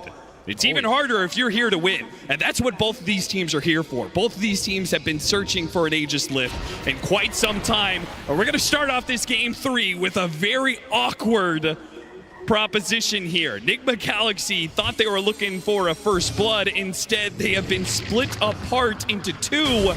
Outnumbered, Noob being run down around the map, but BB Team, I guess they don't really have the way to be able to kill him and get it done quickly. They still have to worry about bounty runs. Well, no harm, no foul. Both teams looking for some early aggression. Don't find it, but you get to back off here. I think this looks like a high level of execution necessary for Nigma Galaxy to win the fights, because you look at this BB lineup, and man, it has everything. I mean, it's not tied TA, so it doesn't have everything, but it's got pretty much everything going for it. You have save mechanics, you have BKB pierce, you have initiation, you have stuns, you have damage, you have Roshan.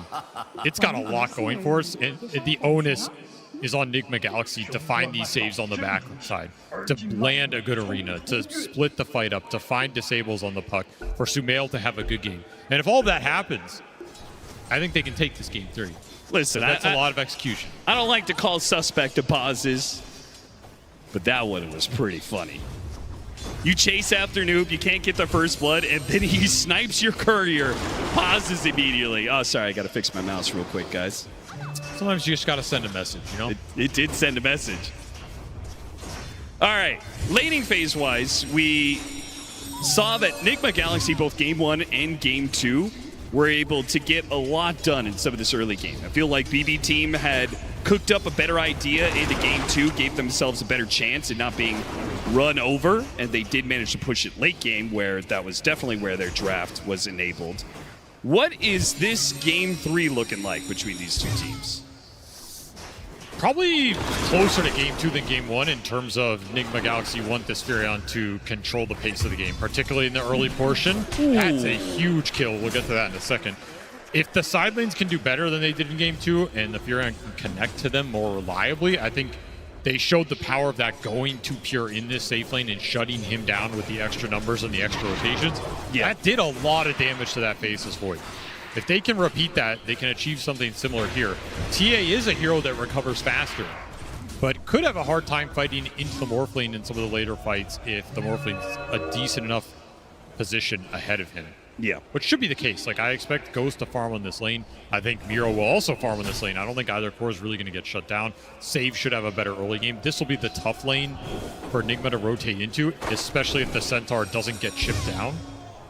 But the real X factor is like they gave GPK his puck again. And to me, that was the hero in game 2. This puck is what won BB game 2. Oh, 100%. When they were down, he was the one who clawed it all back for BB Team in that game 2. We had to pick off on Pure. You said we get back to that one. You said the importance of being able to walk away with a win in some of these lanes. That pickup came out of nowhere. A dead shot into a spear. I mean, that takes really cool amount of coordination between these two. Omar and Noob have been cooking on this laning phase. Showing up on land with the crowd. Kuro's talked about it for years, right? Yeah. This team performs best when the spotlight is at its brightest. And it was easy to say for, old squad when you still had Miracle in the lineup, when Kuro was still playing with them, you could always say, oh, they step it up on land. But the fact that the new guys to the squad are stepping up on land when they're needed most, particularly guys who have been drawing the most amount of criticism, the fact that they have coming through in this series has been a massive win. GH and Ghost, though, maybe they found an opening. A second kill, perhaps, on the docket. A stun goes out, but the snowball pickup once again from GH. It's good, not good enough. A blood grenade turnaround, and it's GH who dies instead. So hard to win that trade when you lose Lotus. This Centaur's untouchable, still a Fairy Fire on save. Lotus potentially could have been passed in that situation. And this lane's just not the highest damage lane. I mean, Morphling Tusk is fine, but to get aggressive, you have to be really punishing the core, and Ghost getting sniped. No! He went all the way down to agility. He had a full 10 stick charges. He got up to full, and somehow he gets surprised by the stun of the Centaur and just bursts it down before he can morph up strength and time. 2 points in that stroke, dealing a lot of damage. This lane can definitely catch you off guard. Kind of reminds me of that Tusk Dawnbreaker lane. Like, if they're on top of you and they get the full combo, they're going to kill anybody. Maybe not Morphling if he gets morph off, but GH is super susceptible here. And if he goes down and this lane becomes rough, you're going to lose some farm on Ghost up here, which is not what you want when you're trying to create this carry differential. Well, I think it's fair to say that the laning phase has not been the cleanest for either safe lane, as now Pure under threat, and this one, well, that's just not fair. Outnumbered as Sumail teleports in. They get the pickup on Pure yet again. I don't think it's possible to avoid 1 or 2 deaths on TA in this laning phase if Sumail commits his rotations to that lane. There's too much easy setup with the Mars and Muerta. There's too much overwhelming damage for TA to get out of that lane. She's not fast enough. You have to accept a little collateral damage down there if your BB team just power through it and get some stacks up, right? Look for the Ancients, look for the recovery of TA in the jungle. It's definitely doable this game, but Sumail is going to get a lot if he keeps going down there. So if you know there is likely to be that kind of collateral, why did BB team chose to go for the Templar Assassin last? Maybe for that reason. If the Furion's going to rotate around and punish the lanes, we want to hear they can at least recover well in the jungle, can give us Roshan later, can contribute to fights early, even if he's behind, right? Just get a Deso, Dragonlance stuff. He can join fights, he can clean up. A sneaky move, GH, he leaves Ghost alone. You said that's the one hero that can survive through the double burst of Centaur Grimstroke. He's going to add yet another hero. Pure, after all, he just died. He just teleported in. If they could catch him with a 3-man again, Pure trying to be safe, but he got dead shotted. A beautiful position out from Omar, and now Pure desperately needs help. A spear that whips, but still with Sumail adding a 4th hero to the mix, they are simply outnumbered. Good snowball pickup from GH, and tries to get it with Inkswell, does manage to get it, but still, what a massive win. Nigma Galaxy, now it's going to be Pure doing a walk of shame perhaps. Nope, his TP scroll is going to be back up in 5 seconds, but taking him off the laning phase a 3rd time in a row, that is rough. He just wants levels right now. Just wants to be left alone to get some experience. Even the CS isn't as important as him getting the experience up off this laning phase. He invested in Raindrop, Wand, Fairy Fires, everything to try and survive that gank. He knew it was coming. Just can't do anything about it. Strength of the Furion in this early game. Wrath of Nature online. Burn charges online. Sumail super strong on the map right now. Just pick your point of attack. Again, I think this Centaur is going to be the hardest target to go on, but you do have damage now with the Furion if he wishes to join. They're going to bring numbers up here. They might be eyeing Miro. It'd be a big kill, big prize, extra experience for Ghost as well.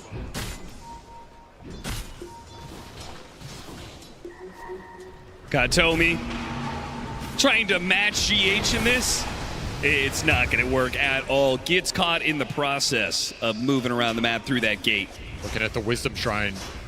Not going to be here in time. Unless the Furion really wants to commit for it, and he does. He teleports in just in the nick of time, and here comes the reinforcements. A snowball that picks him up, a snowball that hits into 2. Big damage on a save, but still, though, with GPK coming in from behind, he's got a good coil, but he can't seem to do quite enough damage to burst these heroes down. They walk away, the winners of the Shrine of Wisdom, but can they survive? GPK, does he stick around? He doesn't jump to his orb. He needs a little bit of help, and a Wing Rift. He gets over the trees, Save trying to get this angle. He gets it through the neutrals and into all 3. What a swing from Save that helps them collect 2 kills and almost finds the 3rd on the Ghost. Once again, it is Save and GPK making something out of nothing here, and this puck wreaking havoc almost goes down 1 hit away. He got at least 3 or 4 orbs off in that fight.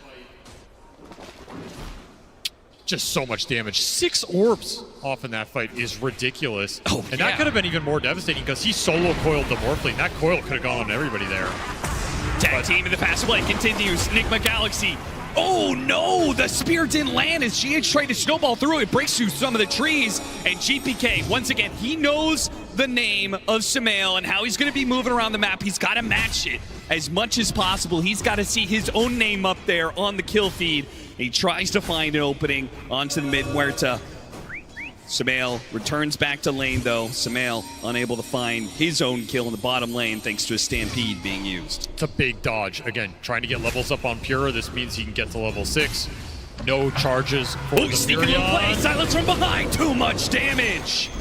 This trio overwhelms, but so does the GH Omar duo.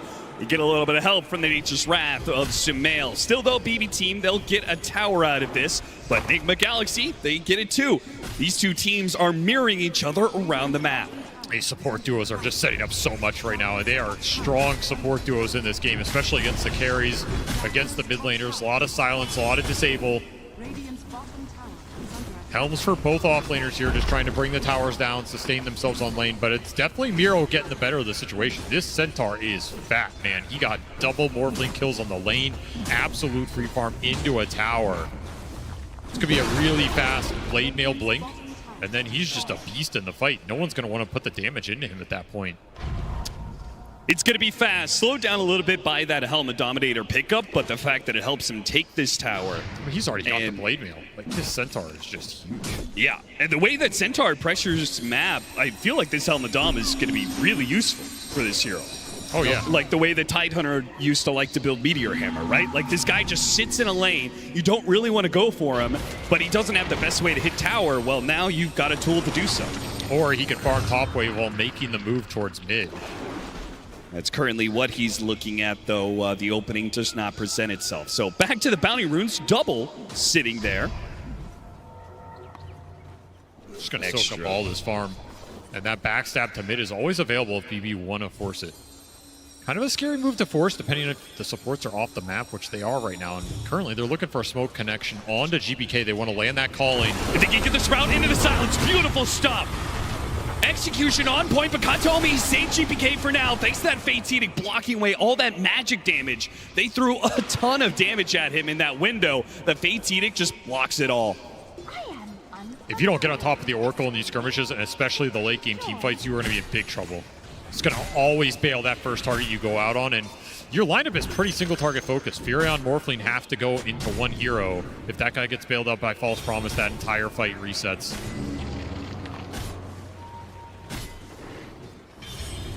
Ghost trying to get active, but it's just not the core you want to be leading the charge on these plays. Like, he's on recovery duty, doesn't have a lot to contribute. The Vlad's isn't even there.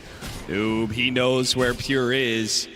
And just solo kills his courier. Pure recognizing what's coming his way, but there's still going to be a Nature's Prophet. Blocks him out with a Sprout. Beautiful. Gets the Sprout in front of him to ensure that a Quelling Blade will not ensure an escape from Pure. He is stuck. That's his 5th death in 11 minutes. They have absolutely hounded him.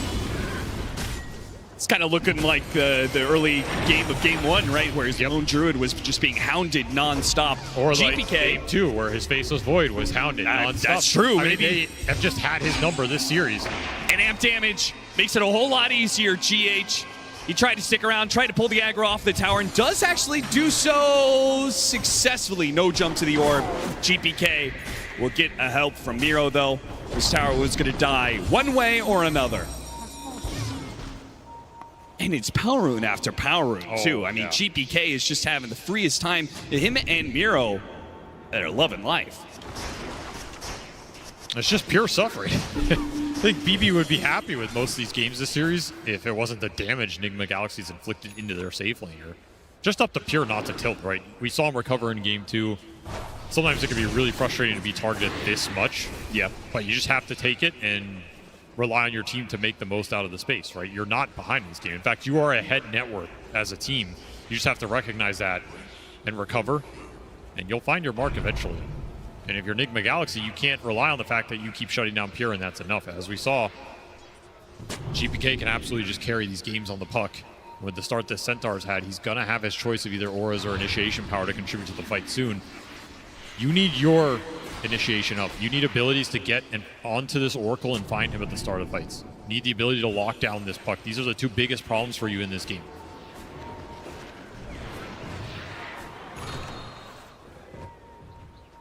There's the blink, 13-minute. Helmadom, Blade Mail, blink. That's crazy timing. Sumail, he's got his full-out vessel, so it's not going to be a totally free fight for Miro wherever he chooses to go. He's going to smoke up with save. It's a level 3 Inkswell.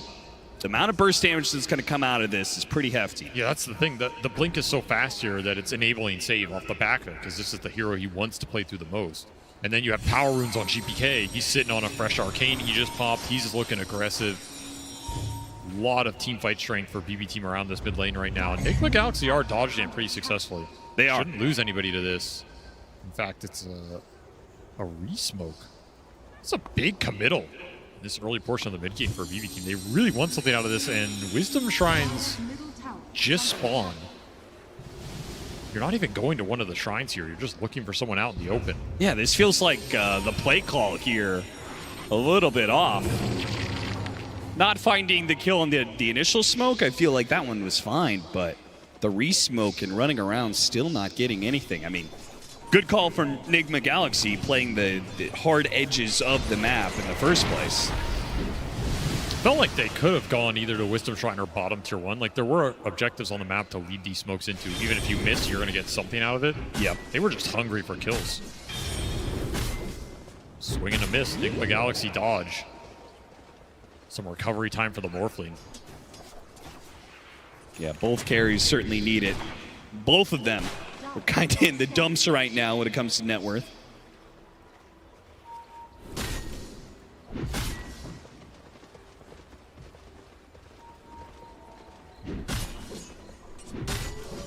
I guess the one thing when I was looking at the draft, I really felt like BB Team, there was an extremely scary mid-game point where I feel like BB Team's lineup can just roll over Nigma Galaxy. The spell power is immense. Right, they've got the combination of double initiation tools between their two cores and a Templar Assassin. If they start rolling, they start getting those Roshans, I guess I feel like Nigma Galaxy doesn't have the clear team fight threat to stop them. Their AoE control is entirely dependent on Arena. I mean, you have like the calling to throw out, but again, the execution just has to be there. You have to connect the right spells on the right targets. You have to land this calling on the puck at some point in the middle of the fight. You have to get an Arena that either catches the Oracle or splits the fight up in a way where this save isn't problematic for you. You ideally need more sources of initiation on your heroes right now. Right now, the fight looks difficult if you just take it head on. Do you have a Yule's on Nuke for some more setup and control? That's what they're looking around mid lane for. It's just so hard. Even if you see GPK, he walks into you, go on him, it doesn't do you any good if no one's checking the Oracle at the same time. Yeah. They do have the Arena blocking out the vision from the Oracle, but, you know, there's going to be a lot of times where Katomi's not doing it right now, but he might force staff into the Arena. He might drop wards inside of the Arena. It's not a guarantee. There's a couple small play rounds they have. I mean, you can go for that play. It's just not guaranteed. If it works, amazing. Have to keep that Stampede in mind as well. Yeah. So this Arena is a massive spell for Nigma this game. Biggest spell they have to play around. They need to get value out of it. Bit of a standoff right now, though. Dom on Dom action. Yeah, what is this fight I'm watching right now? It's ridiculous. Looks like Save and Miro have got the heads up. Nigma Galaxy. They're moving into this side of the neighborhood. I have all the vision down here. Nice observer ward, defensive and traps on top of it. In fact, there is just no vision for Nigma Galaxy in general. Look at the sentries across the map. It's all green. No information for Dire to play off of right now. It's just making the moves impossible. Not ideally what you want with Furion. Like, you want to snowball the map more than this. You want to get deep vision out, take away those tier 1s. Tier 1 mid still standing. Tier 1 offlane still standing. A lot of vision, a lot of information for BB Team to play around. Makes Sumail's life a lot harder. You just can't TP on anything you see on the map because you don't know where a lot of this turnaround potential is. Yeah, I feel a little torn because I agree with you. The objectives are not looking good, but this is the third smoke from BB Team, and all they've gotten out of it is a 1 GH kill. It does feel like Nigma is failing in their aggression of the Nature's Prophet, but succeeding in dodging BB Team's moves mostly. Downside is you dodge, they Roshan. Deaths are done for pure. Yeah. And this is the value of the TA. You can give him 5 deaths on that lane phase, but if he hits his timing and takes Aegis, none of it matters. Noob doesn't want to give it up without a fight, but it's going to be hard to get into that pit without a Blink Dagger. Maybe if they get an early pick off on GPK, but it will require some sentries. They drop one. GPK a little bit too far away. They hit him with the Yules, but he's already been silenced. He can't spear off with that. They can't calling, though. They hit him with a calling. They get him with a follow-up, but they have vision inside. And False Promise bails out GPK and pretty much kills anything that Nigma Galaxy is hoping for. As Miro jumps in and hits the 3-man Inkswell. They have the Avalanche there as well. That's going to slow him down. They managed to get the spear onto the Templar Assassin, but no damage whatsoever. Ghost did a lot, though. Managed to finish out both the Centaur and put the Templar Assassin down to health, and now he's tearing into this Oracle. Where did Ghost come from, and how did he manage to do all that? Pure, he gets caught by Sumail as he teleports back in, and Ghost finds another. That looks so good for BB Team. It did. Ended so bad. This Centaur just destroyed them. Reflected a lot of damage, got the double edge off. There was a soul bind. You had Puck throwing spells in. Initiation did not yield you the kill on him. None of it mattered. Oh, GPK, that was a bold move. Tries to snatch away an Aegis. He will get neither the Roshan kill nor the Immortality. I mean, the Furion Vessel just didn't work in that fight. Sprout kind of blocked off the ramp. Ghost get pounded a little bit, but tough target to bring down. And not only do they fail to take away the Aegis from the pit, they fail to take the first life of the Morphling. It's rare that you're going to see a team do 800 more damage and walk away 0-3 in a team fight. Very rare, especially if you land a 3-man stomp like that. And your Centaur's the strongest hero in the game right now. You had Inkswell on top of him. He didn't catch all 3 with the stomp. He only caught 1. The Inkswell hit 3. Just a little damage, but... I mean, that spear was crucial because the side blades were dicing him up, and Ghost just went to work, man. He was entirely ignored in this fight. And he used that Oracle save early to kind of trade with Arena. Not a lot that Katayomi can contribute for the second half of that. Yep. This Morphling strong, man. He's left unchecked in the fight. Does a lot of damage. And with this Aegis, they'll lock down the Tormentor, and it's BB Team's turn to have to play a little bit dodge. Oh, Nigma Galaxy, they faking a little bit. Faking that they're doing Tormentor and looking for a fight instead. They have really good item timings right now. Oh, Pure, this would be real nasty. A 7th death for him. He blinks back. Ghost tries to get in front of him. Not able to do so. Stampede gets him ahead. Still got him inside the Sprout, but he cuts his way free. Good attempt. They'll just take that momentum to hit the tower instead. They could still go back for the Tormentor anytime they want. Oh, yeah, absolutely. I mean, that was all the Mjolnir timing on the Furion. Sumail knows if he just TPs in, throws the charge onto the Morphling, he's going to do a lot of damage. The Morphling's going to dice some people up. You have tag team going through there. Calling sort of prohibits this Puck from destroying the fights as much as we saw in that game, too. You're strong right now. Try and take as many objectives as you can. 2.5 minutes left on this Aegis. See who gets the shard. Go to Omar. Not the one you would have run right now, but gives you a little more scaling over the course of a long game. And might be a nice build-up if we do end up going to the late game, which Seems entirely possible considering BB Team lost their first Roshan, right?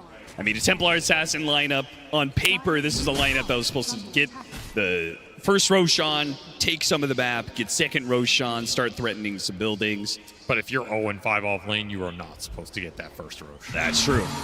And Nigma Galaxy made sure of that. Surprisingly, though, BB Team are still going to be the aggressors.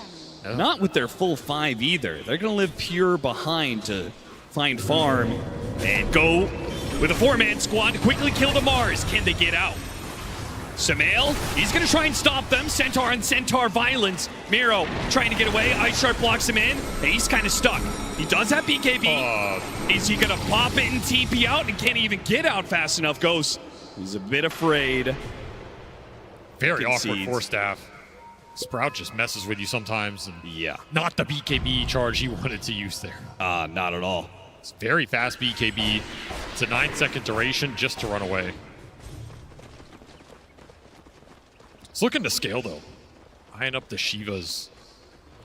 He's had such a good game. Why not, right? Become a big damage threat. This hero can do a lot of damage with the double edge in the late game. With the shard, with the talents.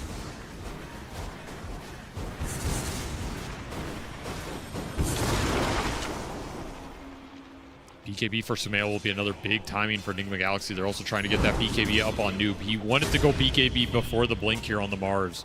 See how that decision works out for him in the fight. Less reach potential, less ability to find the best arena. But like you said, you can go in an arena, take away some of the vision, try and burst a target down. BKB helps you just commit head on a lot better. Age is about to expire soon. At this point, I mean, I think Pure is just farming for the late game. Yeah, I'm pretty sure he's committed. He's done with this one. He's, all right, I'm going to go 50 minutes. I'll see you boys there. My early games have just been way too garbage. And I guess that opens up the discussion. Is that a reliable strategy? Because that was not plan A for BB Team, right? No. Definitely viable, though. TA is a very strong late game hero. It's not a great matchup against Morphlane here. But it's solid against the rest of the lineup, right? Not a lot of easy refraction burn. Can be good against Mars. The minus armor is going to be good here for a long time. And this is also not any Morphlane in the world. This is a Ghost Morphlane. That is true. Man has played over 1,000 games of Morphlane. It is his best hero by far. And he has been coming up pretty clutch for this squad ever since he stood in for them. That's a confidence thing, too. Yeah. You're on your comfort hero, counts for a lot. And every single Morphlane player thinks they're the best Morphlane that's ever played the game. That's just how the hero functions, so. Yeah. We've also seen these Furions as well. Like, it's not just the Morphling, but this Nature's Prophet mid. Sumail's going to keep scaling up, and we saw the road to TI, plenty of carry Nature's Prophets who still managed to win fights 40, 50 minutes in. He can do some work this game. I think it looks a little better for him than last game. The Faceless Void matchup was really tough for him. Oh, yeah, that was just impossible. So, he will face some similar issues here in terms of standing his ground. But he is top on that net worth chart. Counts for something. There's the BKB. This is a nice point to try and force the issue a little bit more. If you're Nigma Galaxy right here, your Furion is very strong. Particularly if you can get on that backline. If you can take supports out of the fight, the entire fight will open up. Radiant's bottom tower is under attack. Miro scouting him out. You've got Noob pulling the creep wave with his Helmadom creep while Miro scouts out the jungle and sees, well, for now, all he sees is the Mars. There are still 3 members of Nigma Galaxy close by. Ghost is going to reveal himself, and yeah. BB Team, they know this push is coming, and I doubt they're willing to fight it. Man, everybody got to BKB at the same time. 6 BKBs across all the course in this game arrived within like the last minute.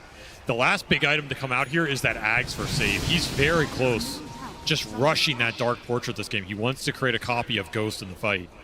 It'll be a very strong illusion this early on. Yep. So that's another interesting item he can sell for too. I mean, he'll get it for the next fight here, but these BKBs potentially rewards who finds the better initiation. And Stampede can be a really strong spell when you're trading out BKBs like this. Allows you to reset and pick a better point of attack. I like that GPK won it as well. I think some pucks would try and skip it here, but I think he is one of those pucks that will always bide in the games where he feels like he just needs it to be aggressive and get in there.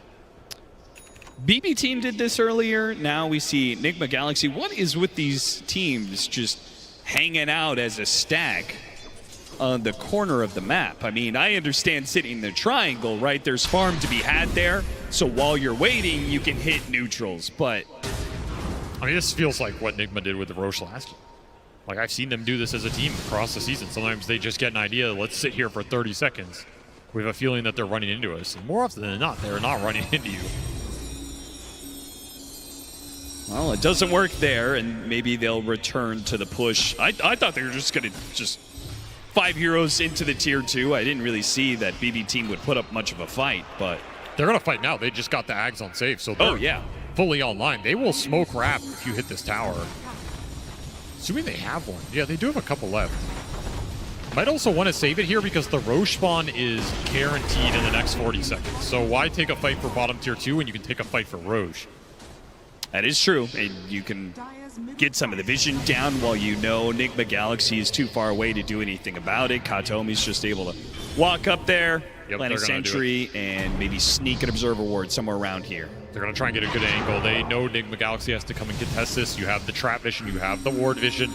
You play around it, you're going to be really strong. You also have shield rune on GPK. He has just been getting every power rune in this game. Got the scan on them inside the pit. Nigma Galaxy, though, do not rush themselves. They have blinks now. This is why they're getting aggressive. Blink on Tusk, blink on Mars. You can finally potentially find that back line at the start of the fight. GPK, he's going to break it. Breaks the smoke. GH, he drops, but immediately a coil on it too. He goes after, but he's going to be hit by the calling. He's got the BKB, and they just burst it down. Ghost, he didn't see that initiation coming, and try as you might on Noob to be able to get a good arena here. It's not bad, but it's just Sumail to be able to help you out with the damage. They maybe get both supports. No, Kataomi bails himself out with his own false promise and turns it back around on GH while GPK runs down Omar. Now Noob, who's still contending with his Morphing Illusion, it makes short work of him. All it takes is one stun, and Save goes to work. 6 stun chain on that Morphling. At the same time, if you're Ghost and you're running in that river, you have to respect the all-in capability of this PB lineup. He underestimated it, maybe expected a snowball save. None of that came through. And he just got 100-0. No BKB pop for this Morphling would have changed that fight drastically. BB get handed a massive kill at a pivotal point in this game 3. And they're going to take the lead here. Pure will gobble up this Aegis, man. It's like, thank you, I can finally not die for once. I can die for twice. We'll see how that works out for him. I mean, he's recovered. This hero always recovers. 4 levels higher than this Morphling. Already level 20 talent online. Aegis intact. No Deso charges, but beggars can't be choosers here. So little things add up. And hey, I mean, if he can go in every fight and his team just takes care of Ghost single-handedly, he's not going to complain. Shiva's already done on Miro as well. All 3 of these cores are scaling into Lakin. That's what's making BB feel very comfortable right now.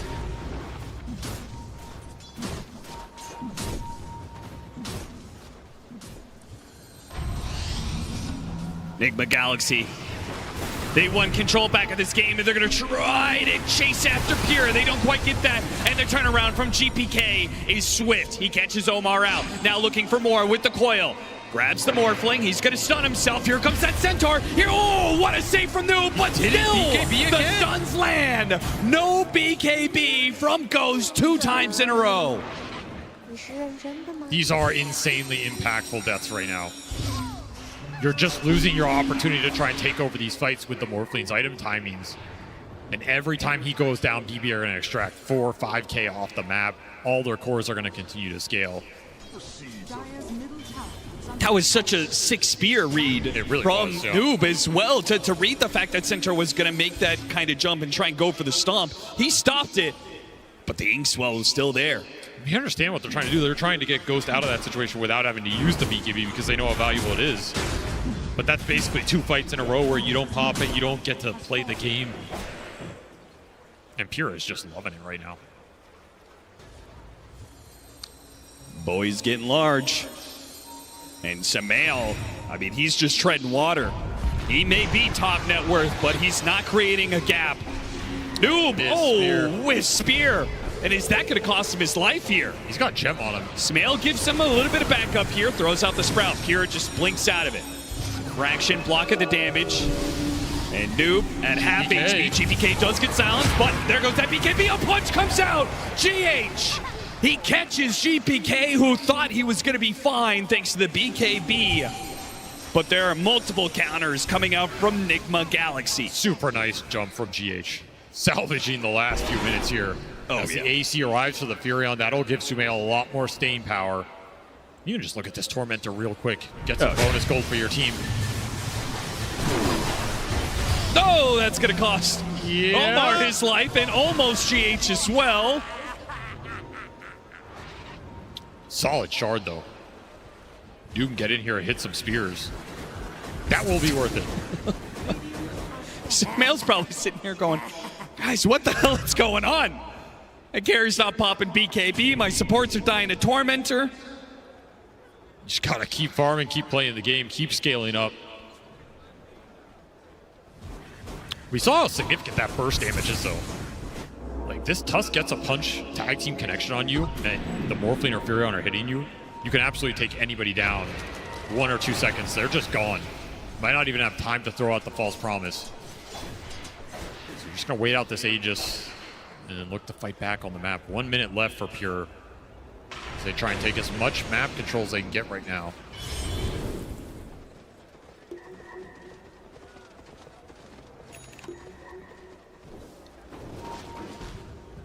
Hero just think about heart. Why not? I mean, this Centaur has had one hell of a game. He is a hero that Nigma can ignore a little bit. It's also a hero that can burst faster than it looks because of the physical burst damage coming out from the Tusk amplifying all of it. You just commit BKBs, you try and burst him down. It can be done, but it's not the target you want to have to take out first. So if Miro can get in there, be on the front line, cause some chaos, it'll set the fight up for the other two high damage cores as they're going to take this aggressive smoke. Aegis expiring in 20 seconds. Yeah, this feels a little rushed. They do get the initiation on Ghost. And Jan's trying to save him, but not again! Once again, the initiation from BB Team is just too good for Nigma Galaxy to keep up. GH did what he could. He tried to get the snowball save, but the Soulbind, it's too hard of a counter.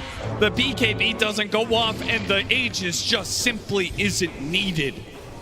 I mean, some of it is this Grimstroke counteracting the snowball save. That's why it's in this game. Save has played it perfectly. He's just preemptively throwing it out.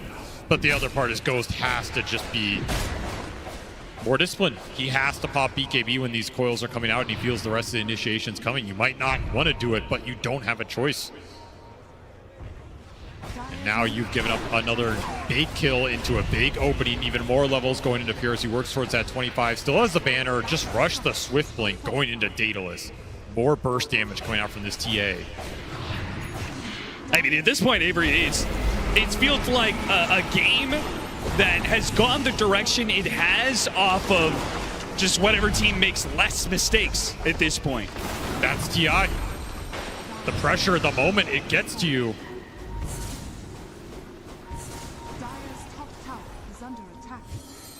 Sometimes Dota's about taking advantage of the mistakes your opponents make more than making brilliant plays of your own. And right now, Nigma are making some big mistakes. They've got to reset here. Oh, and Pure quick with the manage to get the blink away. A little bit of Force Staff, a Stampede to help him out. He gets hit by the Snowball Sun, but that's not good enough. Miro, a quick execution. Meanwhile, Noob does what he can. He stops the Grimstroke. Can they do something now the Grimstroke is gone? Ghost's gonna challenge Pure. He pops his own Templar Assassin Refraction here and goes after GPK, trying to burst him down. He gets one last hit in, not enough to finish off Noob. GPK is low, and Deadshot comes across. A Fate Team to protect him for now, and the Templar Assassin, ooh, he got shredded there. GH on the second life enables his core to win a fight. Expensive buyback, but well worth it just to get that team fight win in. You get the Morphling BKB off, you use all three, you secure a victory. No Roshan to grab here, that's the downside, but at least you regain some momentum. Take down that TA. That's a lot of experience. He was super high level. Might even get a tier 2 off this. Nigma Galaxy not out of this yet. They will strike back. And honestly, I mean, this game it's on Sumail. Let's be real. Like, the fights have not gone Ghost's way, but this Furion has put it in the work. He is top net worth. He just hit level 25 first in the game. So no teleport cooldown for him. AC done. Hurricane Pike done. He is massive. He can do some serious damage in combination with this Tusk. All eyes on Sumail in these fights. And Ghost, he's also not fully out of it. He's got a Daedalus. His damage is ramping up. They've got 30 seconds left for this Templar Assassin. Time to try and set the map up so they have the advantage for Roshan. The problem's going to be is BB Team know exactly when it spawns, when that potential timer starts, thanks to the Templar Assassin innate. So they're not going to be able to catch BB Team unaware in that regard. I mean, honestly, as much as BB has controlled this game, a lot of it has been them just finding the Morphling. If that doesn't happen, the physical damage output from Nigma is insane. These fights can just happen. They can be over in 3 seconds. Oh, yeah. And that can be rough for Oracle. You know, Oracle prefers playing into magic damage where that Fate's Edict can do some work. This is just, you can't protect against a lot. You can throw out the false promise, but the hero might die in it anyway if the Furion and Morphling are just going ham. This team can absolutely swing either way here. BB Team getting back out there, playing for that top Roshan spot. We'll love to get the 25 puck too for that Dream Coil debuff Pierce. Oh yeah, huge here against the Morphling. And all the Daggons he's recently picked up. Yeah, he's just going Dagon off this Parasma. I mean, this is a Giga Chat build. Yeah, Noob has survived thanks in part to his Bulwark blocking all the damage, or at least half the damage to GPK, but it's going to be a whole lot more when the Daggons come into play. I like how Nigma are scaling right now, though. These two right-clickers, man. You're going to have another Daedalus on this Furion if Sumail wants to buy for it. What is this play? I have no idea, but he's going to get punished for it. What? He's going to get punished real bad. Sumail, I mean, you said he was holding it all down for Nigma Galaxy, and all of a sudden he just throws it all away, and now his team is left without that opportunity. They jump back in onto Pure, but they got the false promise on him. Big damage got thrown out. Hurricane Pike bounces back. Soulbind, they dealt with the illusions as best they could, but they're down, they're low, and JPK, he pounces in for the kill. A quick dagger to finish off the GH. Ghost, a teleport away from Miro. A turn on a dime there from BB Team as they get what kills they can, and then call it quits on the fight. That's because that's Sumail buyback committed there. You get out of there with him committing that, that's an auto teamfight win. Expensive death and recommit for Sumail. What was that original attempt? That was just TPing in a no man's land trying to solo take out an Oracle with heroes off the map. I have seen this kid do some bold moves at TI. That was ambitious, to say the least.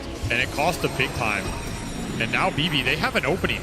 No Furion buyback. You know you can commit into this guy without the second life coming back into the fight, particularly as we go into this Roshan. That is insanely valuable to have right now.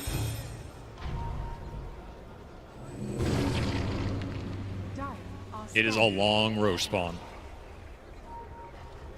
In fact, maximum. BB Team, they have this small window where GH is still down. Nigma Galaxy, they're trying to make their way here into the pit. Can they get there fast enough? 15 seconds. He's got his blink, he's got his scythe. It's got to be one hell of a jump. Can he get in? Digest on at the right time, and a massive Sparrow! GPK makes the jump in. He gets grabbed by Pure. As good as it was for Noob, it wasn't good enough. Sumail falls, sets a die back there, and Ghost is fighting for his and his team's life. But he's got to get out of here. He leaves his supports behind. No! He is stopped at the gates. He will not make it back to his base. Everyone on Nigma Galaxy is gone. How did Pure get any of that? I mean, you see the reaction. It was a beautiful jump from Noob. He got exactly what he wanted, and all he got out of it was the banner. The opportunity was there. The play was made. But they couldn't get it. And now BB Team, one buyback left. Nigma Galaxy, all they have is Ghost. There is nothing to stop BB Team. The 5-man with the extra Aegis, they will go straight through the tier 4s. They will take the throne. Nigma Galaxy will have to cobble together some 4 versus 5. They need time, they need the Mars up. They need his control to go in tandem with the Morphling. Still will not have a BKB for this fight. 20-second cooldown for Ghost. A glyph goes out, but what are you stalling for? You're not going to have Sumail in this one. You're going to need a miracle. Now Ghost is gone. Your carry's dead once again. And this is done. This is over. There is no hope left for Nigma Galaxy in the upper bracket. They will be overrun and overwhelmed as BB Team take a convincing control and end things here and now. BB Team are top 6 at the International. What a victory for this squad. They had so much to prove in this run, and they got pushed to the limit in this series. Definitely some games that could have been thrown. Definitely some moments that could have gone either way. But that is the game of Dota 2. Sometimes it's about who makes fewer mistakes on your way to victory. And that's what it felt like in this Game 3. I mean, that Game 3 was sloppy. Let's be real. Oh, yeah. But it's about coming out on top and getting the job done. And they took better advantage of the mistakes that Nigma Galaxy made there. And man, I mean, what a Roche fight. That's going to be one of those plays you look back on and you're like, I replay that 99 times out of 100, I might get a different outcome. What could have been? What could have been? But instead, BB Team, I mean, talk about the perseverance to be able to come through in Game 3s like this. It's like we started this whole thing talking about what does it mean? Game 3s at the International, it's super high stress. There are going to be some mistakes made. There are going to be some bad things that happen in the game. And it's about how you bounce back from that adversity. When you die 7 times in the first 20 minutes of the game, how you are able to keep that under control and find a way to get to that victory, to kill that throne, and to move on into the upper bracket. Massively well done by BB Team to hang in here in this Game 3 and move on in the upper bracket. I am here with Miero from BB Team. Day number 1, Nigma did get the better of you, but now day number 1 of the main stage, you get them back. How was that series? Oh, that series was very hard, but we won. You certainly did. You certainly did. I mean, 3 games from you, 3 Helm of the Dominators. Do you enjoy playing with the Helm? Yeah, I think it's my second brother. You're a sick man enjoying the Helm meta at the moment. But no, for real, like, do you feel like your team are in a really good spot with the meta and how everything's being played right now? Yeah, I think we got a pretty good form, and we're gonna win. Yeah. Win the whole thing. I love that confidence. I mean, it is getting late here in Hamburg, and that was a long 3-game series. How do you deal with the tiredness you face coming into this one, or do you not feel it? The first game was pretty good. I mean, pretty hard from the draft. And the second and third, we picked our heroes, and we're okay. Good stuff. Well, finally, do you have any words for the fans who have stayed out this late to support you guys who are cheering in the audience? Thanks so much for support. Cheer for BetBoom. I love you guys. Miero, congratulations. Thank you for coming to talk to me, and good luck at top 6. Congratulations to BB Team, top 6 secured, and I fully agree with Miero. Hamburg, you have been fantastic, and this was a great series to end the night on. This Game 3, I do find it very fitting that we had Miero on stage because it was his hero that was picked in the slot that always has to be set up for most success, Kazuin Centaur in this one. He absolutely owned. Like from start to finish, his itemization, the way he jumped, his spell usage, they killed Ghost in the lane. He had multiple like 3-man stuns, whiff save, ink swells, like all the right things just happening for them. I think Nigma fell, well, obviously they fell a little bit flat. I still feel like they can be very proud of what happened today because they're still in it, they can still learn. But yeah, BB Team, I feel like their players, they came in very, very clutch in this 3rd game here.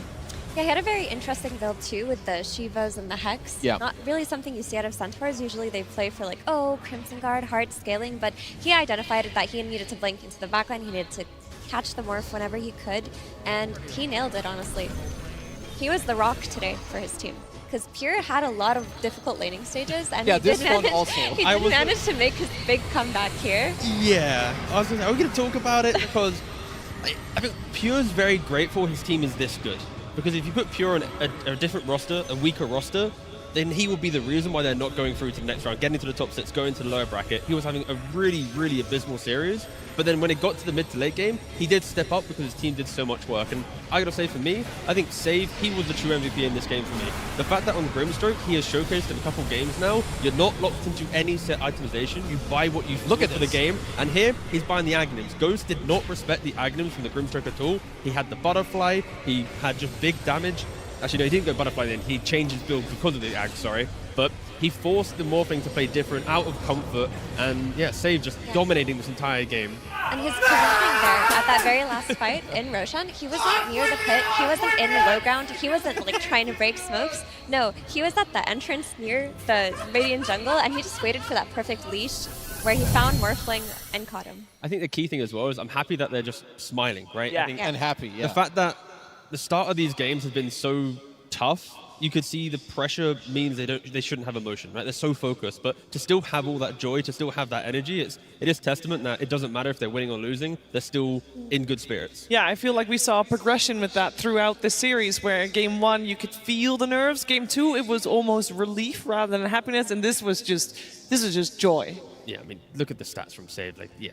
Yeah, they're nasty. Yeah. You sealed the deal, you know, you're going to another day of upper bracket, like another, it really is the difference here if you have that one Grace series that you can lose and just securing that for yourself, where you can play tomorrow, potentially lose, and have more time to fix your mistakes. They are very grateful for that because they haven't been in that position in a long time at TIs, I believe. I also just want to shout out GPK on that puck. He played incredibly 2 games in a row. He had those catches on Morphling, like him plus Miro, like catching Ghost before he could pop his BKB, getting those 2 deaths in a row. That's what made Nigma Galaxy's game really difficult. It's a quick reminder about his puck. I think most people should have known, but now you definitely know. First pick, 5-1-18, near flawless game. Like, guys, come on, some respect, please. Overall first pick, I mean, there's either you're going to ban out, if you're going to have a way better plan than what Nigma Galaxy had this time around. But don't worry, guys, nobody gets eliminated today. Everybody will live to see another day. But potentially tomorrow might be the last, because it's time to stop playing nice. Let's take a look at where everybody is tomorrow, because the bracket today, everybody started upper bracket, but we now have 2 camps. We got the upper bracket 4 teams, and we got 4 teams in that lower bracket. Quick look at the upper bracket first. We got, I don't think there's many surprising teams here, Kezu. Was this a little bit of what you were expecting here today? I think this is kind of what I was expecting, but I expected it with a bit more of a fight. Like not 3 2-0s in a row, like one side I expected more 2-1s, but in terms of how the bracket is shaping out to be, yeah, I expected for it to look like this. I just hope with all my heart and the sake of TI, XG Vision. I normally don't side with a team, but for this TI, I need China to be top 3 minimum. So Why? XG, why? Yeah. Because the scene is healthy when we have, China versus, Europe or North America, right? Legacy TIs are built on this. XG, this is your time to remind people. But why not Tidebound make it all the way through to the lower bracket? Yeah. We hadn't got to the lower bracket yet. No, we didn't. Let's talk about the lower bracket. Tundra Heroic and Tidebound Nigma Galaxy. Now that's elimination on the line for both of those series, Effie. Yeah, I mean, it's hard to really look at one of these teams and think to myself that they're going to thrive in the lower bracket, because it feels like they all could. Like, you look at all of these teams and they could just clutch it up tomorrow. Especially Heroic, I'd give them the most wild card, or sad that they're gone, the most wild card factor, in the sense that they really could bring a different style of play tomorrow and catch everybody off guard. The lower bracket is for where the upsets happen. It's for people who can steal through their nerves and just, seal the deal. Yeah, it's often time where the most exciting games happen as well, because people do tend to clutch it up, and sometimes maybe they make more mistakes, and mistakes do make Dota 2 a little bit more entertaining at times from a viewer perspective, that is. Let's take a look at the viewer perspective as where all the teams are playing in terms of time slots, because you want to know when to tune in. Got you covered. We are going to start the morning with both lower bracket series. This is today. Today's no lower bracket. Tomorrow's lower bracket. I'm always very excited for lower bracket series. Not gonna lie, it does bring out the best in the teams, and you just know everything matters. It is glorious. We got Tundra Heroic, Tidebound Nigma Galaxy. Those are our opening 2 series. Then we're going to take it a little easier in the upper bracket with Extreme P-Vision and Falcons BB Team in the second half of the day. And you can see right there that the start is going to be 10 a.m. for when the game starts. Now, I do think that we had a fantastic time today. And I know the arena is now almost empty by you guys. This morning at 9:30, it was packed. Absolutely packed, T-Gov. Yes, it was. Yes, And it will be packed tomorrow, and the day after, and the day after that. And then not on Monday, because the arena won't be closed. But TI is wonderful, TI is beautiful, TI is the best event of the year, it's magical, and no one can ever disagree with this, because, yeah. I mean, I think we felt that excitement today as well, Kazu. I mean, absolutely. I mean, also, who can disagree with T? You know, it's the best tournament of all time. It always will be. It is right now. Looking forward to tomorrow. I'm happy. Yeah, it just hits different when you hear the crowd and yes. who the obvious favorites are. And you see Nigma Galaxy walk on stage and everybody's screaming at the top of their lungs. And that kind of energy is something you don't want to miss out on. Like, you want to be here in person. You really, really do. And if you can't, because maybe there's, miles and miles apart from the Barclays Arena, maybe you're not even on the same continent, then at least you can tune in and witness it from home, and hopefully we can bring a little bit of excitement that we all feel here in the arena to you guys all the way wherever you are. But tomorrow we'll be back. Tomorrow we start again, 9:30. We'll be here. You'll be here. Everybody in the arena will be here as well. So thank you so much for tuning in to today, and we hope to see you bright and early again for more The International.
Dire's middle tower is under attack.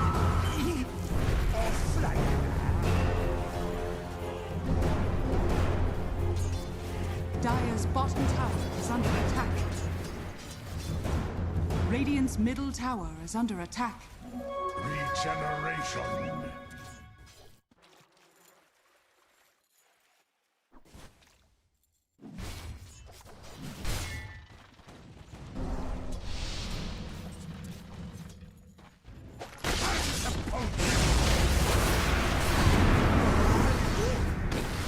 Oh boy, killing spree. Ownage. What did we learn from this? Who does that crap? It should be against the rules!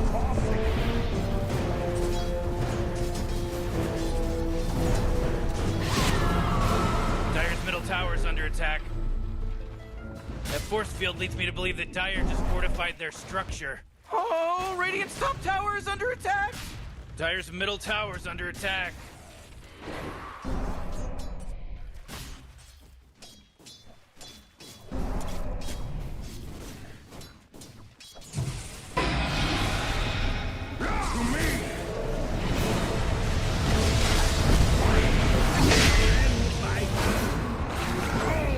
Oh boy, Dire's middle tower is under attack.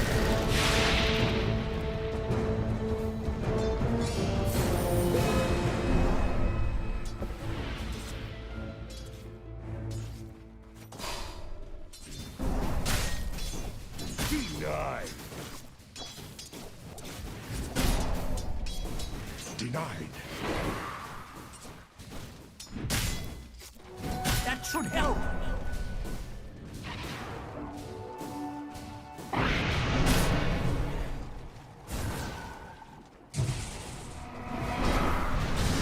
Radiant has fortified their structures! You know what I'm talking about?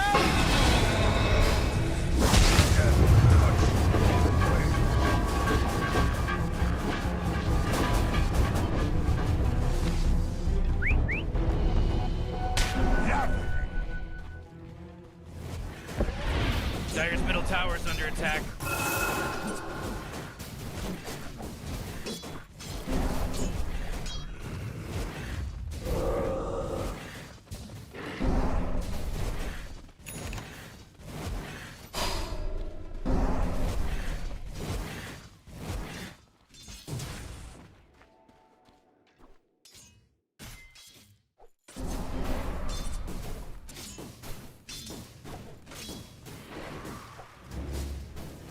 Oh, Radiant's top tower is under attack!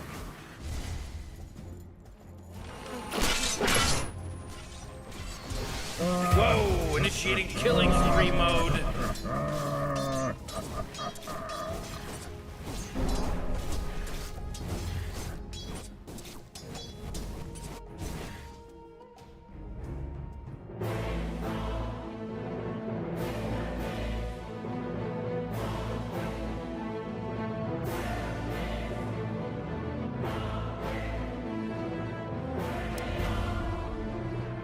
Tundra Esports turn to ban.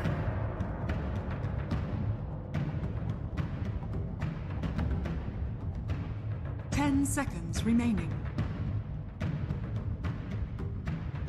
5 seconds remaining. Extreme Gaming. Extreme Gaming. Tundra Esports turn to ban.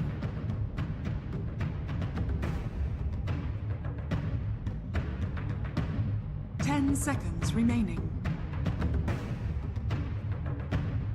5 seconds. Done and dusted right now. We have to look forward to game 2 draw. Extreme Gaming versus Sun.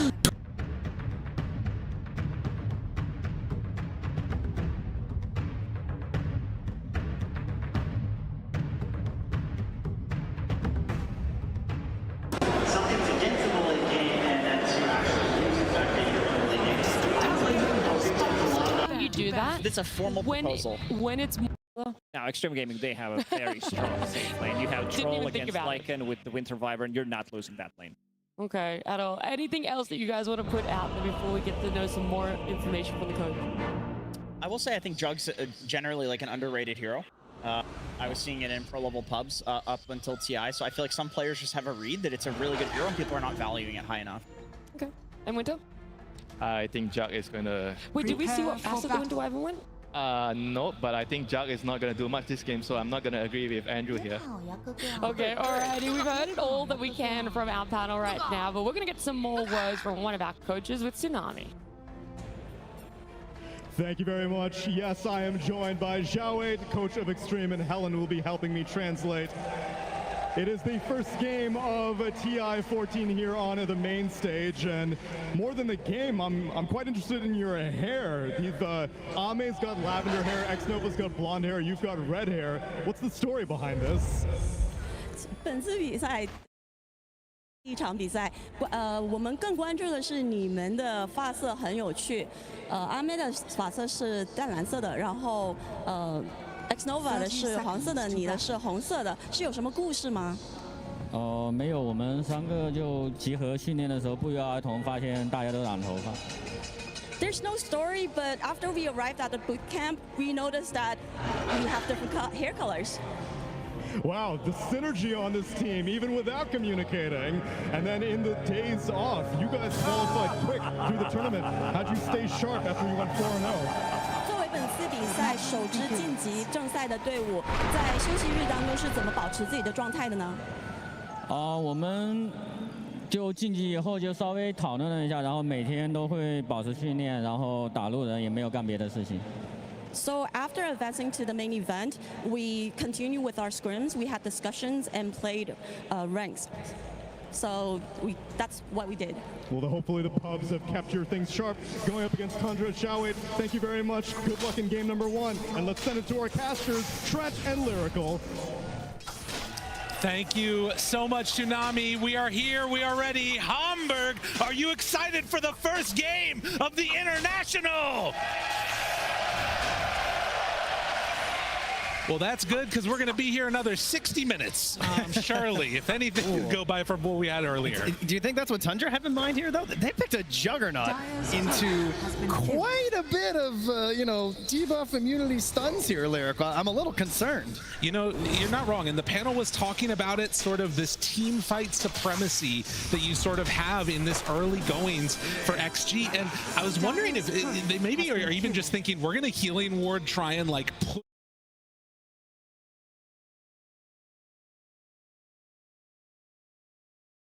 and doubling down on the push potential. Yeah, Winter was bringing up the Faceless Void. I thought that looked kind of solid too. Obviously there were issues no matter what hero you picked. This is a very well-rounded draft from XG. You've got this very defensive and annoying Winter Wyvern hero that we haven't seen too often, but you start to think about what happened at the road to the International and you're like, yeah, Wyvern kind of fits, you know? Oh yeah. We got some swarming units for potential with the Helm creeps. We've got this ability to just like try and defend these towers, slow things down, and also just really big team fights that have been very game deciding at the later parts of this game. And of course, Winter Wyvern, just like Disruptor, one of these supports that late game, you get a Blink Dagger, the fight could just be on you completely.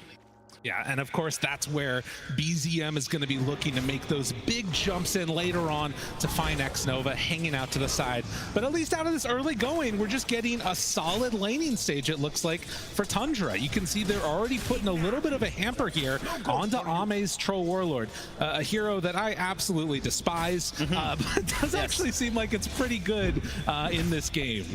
Yeah, it's got some issues, but it's pretty much just the Shadow Demon, right? This idea of just trying to disrupt who you're attempting to target during your ultimate, also just being disrupted yourself, perhaps. So some nuisances, but overall, it's obviously been a very successful hero here so far. You saw it's already 8-0 along the road of this tournament. So seeing if Ame can keep it lossless thus far.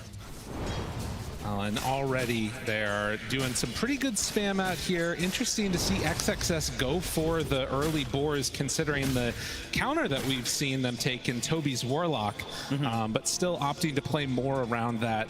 Of course, boar, and then eventually Helm of the Overlord build. Yeah, I think it's a little hard to get like tons of value out of the Fatal Bonds versus his boars right now. And of course, the ability to just stack constantly. You know, we've seen these Beastmaster players just very early getting multiple stacks off, and that has been a key to a lot of the success that we've seen from XG so far. So I can appreciate still using that. And his lane partner here, XinQ, on this Tiny. I feel like this is a very contested hero between these two teams. I was thinking that they were maybe going to be grabbing it for Soxa, perhaps moving Toby over to the Shadow Demon if they could, but then just instantly snapped up there by XG. And I have a feeling it's not the last time we'll see this hero in this series. Well, after the early stages here of this lane, you can see across the board Tundra just getting a little bit of the better of it, and Ame might get a 4th stack here of the poison. Do they want to stick around for a 5th? If Soxa hits this would be huge. Instead goes over to X Nova, stacks him up again, gets it onto both. Oh man, Ame very low there. Yeah, some big value happening here. Has to be past a Tango, and does have a salve coming out. The Courier Chrysalis now spinning away up top here on his XinQ. Turns, realizes this is not going to work. Toby low. Oh, gets the root. A few more hits, but Toby, he manages to survive. All right, big ward value there. He just last hit a bird that was going. I have not seen that before on a jug. That was pretty cool. You know, this is this is what Warlock usually does. You know, you pick Warlock so you can pick your Spectres or your, some other hero that needs a little bit of help in the lane, right? And they just get healed over and over. Chrysalis picks Jug, saves the Warlock under tower. You know? Not what you expect all the time, but still very good stuff. 29 and 13 for Chrysalis. Still only 13 last hits on XXS. They are really taking it to him here.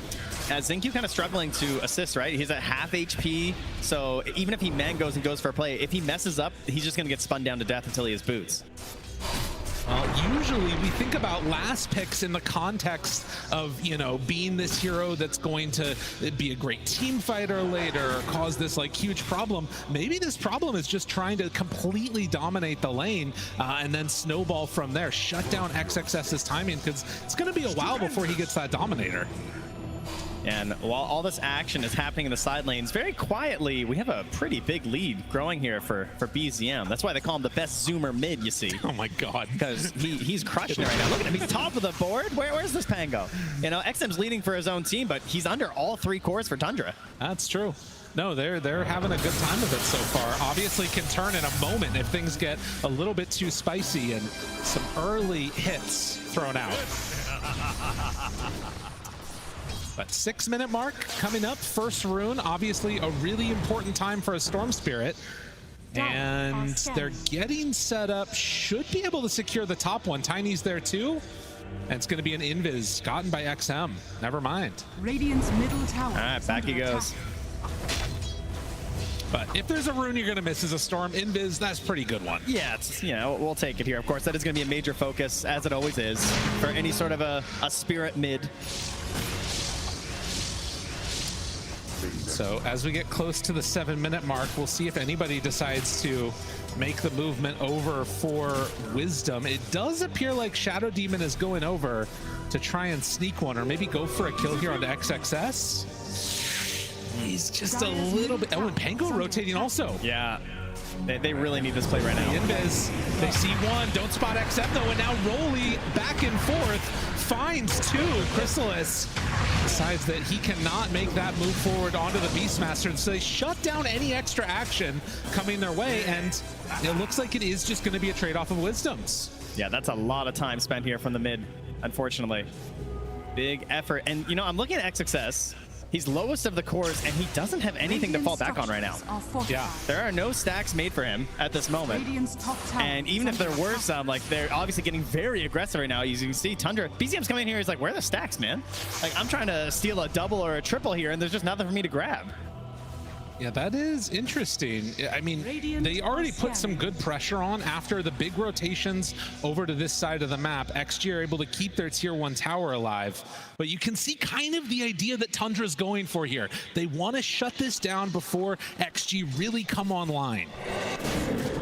33. Yeah, it's kind of there's this idea of trying to shut down Ame, right? And make sure, because Ame has been the game winner and a lot of these drafts that they've gone for. He is the big condition to get the W at the end of it.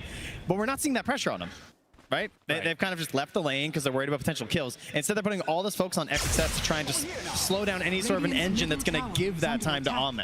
Rather than focusing him, shutting him down, get rid of the playmakers themselves in this XXS Beastmaster. And then naturally, he's going to lose the rest of his map as things go on. That makes a lot of sense. Well, 8 minutes, another rune taken away from the Storm. That one was a shield rune, so should have a decent chance of getting a kill rune after the fact. Toby takes over at mid and wants to, obviously won't be getting that many more points in his Grimoire since it is still 0-0 at 8.5 minutes. Ah, yes. To be expected, it would seem. Yeah. I mean, that has been the narrative, right? There's this idea of like XG are crushing the late game. They're doing so well whenever they go late. They're playing for the late all the time. Can Tundra come in and just punch him in the face, get rid of that plan, attack them super quickly? You see this immediate 3-3 Lycan and you're thinking, oh yeah, here we go. So far, we're not there, but it's all coming together, you know? That's right. X-Nova still hanging out. Soxa spots him, and that should turn into an eventual kill as the banishment is there. Does have a TP away. Any way to break that? Yes. Soxa gonna draw first blood. Oh, I see some red flashing in the crowd here. Everyone immediately checking for their Crimson Witnesses. That's right. Oh, speaking of flashing in the crowd, it's National Alert Day here in Germany, Lyrical. That's right. So in a couple of minutes, there might be a loud sound. Do not be alarmed. It's only an alert. You don't need to run away. It's going to be fine. It's got like 2 minutes until that's going to go off. So maybe there will be a hype fight happening. Yeah. At the same time. Check your phones. It might go a little wild. Just so you know. Thanks. Shout out to everyone warning us about that in the community. That was good. So 1 kill so far as we get towards that 10-minute mark. And at least for now, no big rotations after that one that went up top. Could look for another rune here. BZM is going to go down bottom. Pango almost done with the Diffusal Blade, and that is a haste rune bottled up for BZM. That's what you want to see if you're a Tundra fan. Ooh, but he goes right into a ward here, so obviously going to be spotted. Plants a very sneaky one there. BZM helping out the fantasy gamers there as he plants a ward. Chrysalis gonna come and contest these immovable objects. Is that what we're calling the Helm Creeps? Yeah, I think so at this point. As 33 sent one through also, so Helm on Helm action. It's what everyone here came for, you know? Heroes are so yesterday, you know. Yeah. We're also almost about halfway to a Battle Fury done for Ame on the Troll Warlord, if he can get to a good time, I mean. And likewise, Chrysalis trying to make his way there too. Yeah, at the top of the board right now. Chrysalis, you know, a lot of his signature heroes were still in this pool. I didn't know what we were going to get. A late ban on the Bloodseeker, but to go for the Jug, you know, this is New Age Chrysalis. He didn't force a Razor, because like, it's tempting in some ways, but also has some disastrous counters there. But that hasn't stopped him in the past, you know? He's usually very willing to force his very specific heroes, but wants this Jug this time. An interesting moment there. And now, as we are scooting forward, it looks like they're still just trying to get Toby level 6. I mean, they cut down one of the towers on bottom. I kind of feel like there might be a moment where they could go for another push towards mid potentially. We'll see. They could indeed, my friend. They could indeed. Trent's just happy that he got a Crimson. What? Unbelievable. What? No, I'm not. BZM takes Ame down. I thought it was the alert happening and it was the Crimson. That's not my fault. I was trying to be a good member of production. That's right. BZM working his way down it. There, I hear them ringing out now, actually, across the arena. That's a lovely sound. Yeah, it's nice. There we go. Hopefully not in the booths as well. Thank you, everyone, for dealing with that. Is this real that he's going for the Holy Locket on Storm Spirit? Dire are scanning. Well, all right, we're juicing it up here. That's a lot of energy, you know? That's crazy. What an interesting decision.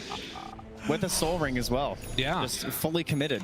You know what? If nobody's casting spells, you need to make your own charges. That's right. So Holy Locket Storm, let's go. Could also be like some pretty cool, like, you know, late game saves. So this has been attempted before. Okay. But the problem is you don't do anything. Right. Right? That is the issue. It's because, like, you're not going Orchid, so it's not some like super aggressive build. You're not going Witchblade to boost your damage. It's kind of like it helps in fights, but it also sort of helps passively, right? It's good attributes. You're just farming it up a little bit. I'm curious to see how it fits. Maybe it's because he wants to be like his heavy initiating role. And so he wants to make sure he has lots of zips to go in, to get back out, and open up these fights for 3-3 to dominate. I think that's the plan here. Dude, a cold embrace. I mean, this is what you basically have to do, though, I think, because it's going to be too tough otherwise. So you've got the cold embrace ability to keep these towers alive, and they are desperately going to need it, because I think Tundra is just going to start grouping now. Yeah, it looks like they're indeed hitting their timing. There certainly has been an impressive recovery here from XXS, I do have to say, with the help of these Helm creeps. He is back right now, so he does have some capabilities as they move in for this fight, but he's going for that Ags next. Yeah. So there's a lot of sunk gold right now that's just giving him some stats, but until he gets that Aghanims, he hasn't really upgraded that much. Oh, and the potential here, they're smoked they want up. it. Is it our first big fight of the International Lyrical? To contest, they roll it up, trying to find an opening. XM. Oh, he managed to get it, actually. They do have the winner's curse if they need it. If they step too far forward on Tundra, they're going to be in trouble. Cold Embrace onto XinQ, keeping him alive for only a moment. Oh, he's going in. Still hanging on to this. The winner's curse is ready, but the roll through on XM. They did manage to kill the Tiny, but they won't get anybody else. Look at X-Nova. He's just getting zoned back. Yeah. Like, the Dragon was on him. The Lycan creeps are there. He's trying to get in there to create a good fight opportunity by baiting in XinQ, but he can't get the finish. Yeah. Because, how can you get in there as this Dragon? Sorry, Wyvern. Smoke. Wyvern. There you go. My Sorry. Sorry, but there's particulars out there. That's a crazy one. I mean, yeah, like going for these arcane boots first, you obviously understand you want that, but like some extra mobility, this is the thing that this hero struggles with a lot in this game. Another tier 1 tower taken. That's 3 of them down, and still stacks are being built. Yeah, this is of course the specialty of Shadow Demon. Very easy to do multiple camp stacks. And he's even going to get back to his own wisdom here. So very happy Soxa right now. You can see top net worth still being held by the Jug, and oh my god, not a camp stack. Yeah, that's what I'm saying. Like, I've been watching across, it's like, where it doesn't exist. Wow. I mean, I guess if they know they're going to be giving up a lot of the map early, stacking camps just like makes that eventual steal worse. I actually think they would have lost their stacked camps. Yeah. Had they stacked near their ancients, I do think BZM would have just simply stolen them. Interesting.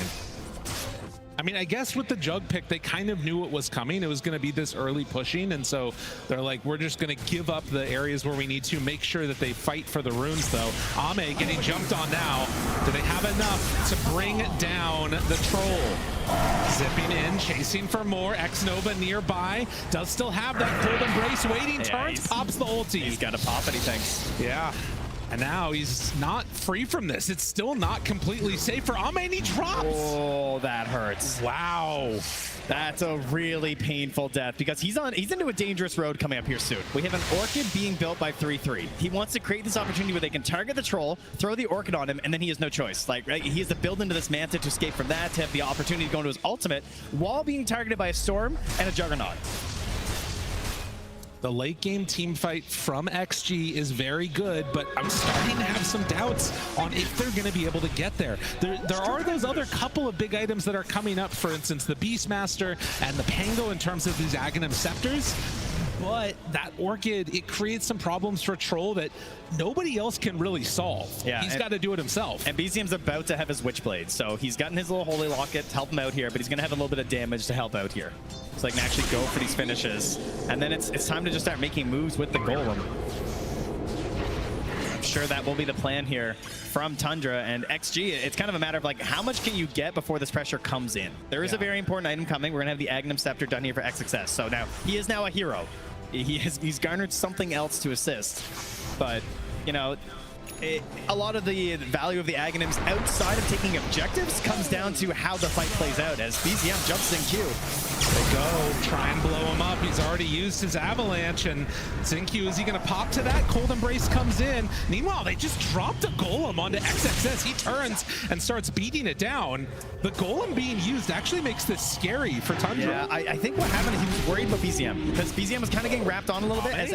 Oh no, Ame forced to pop it again. He's fully trapped in by the Lycan here. Nowhere left to go. When the dog walks you. Oh no, Ame in trouble.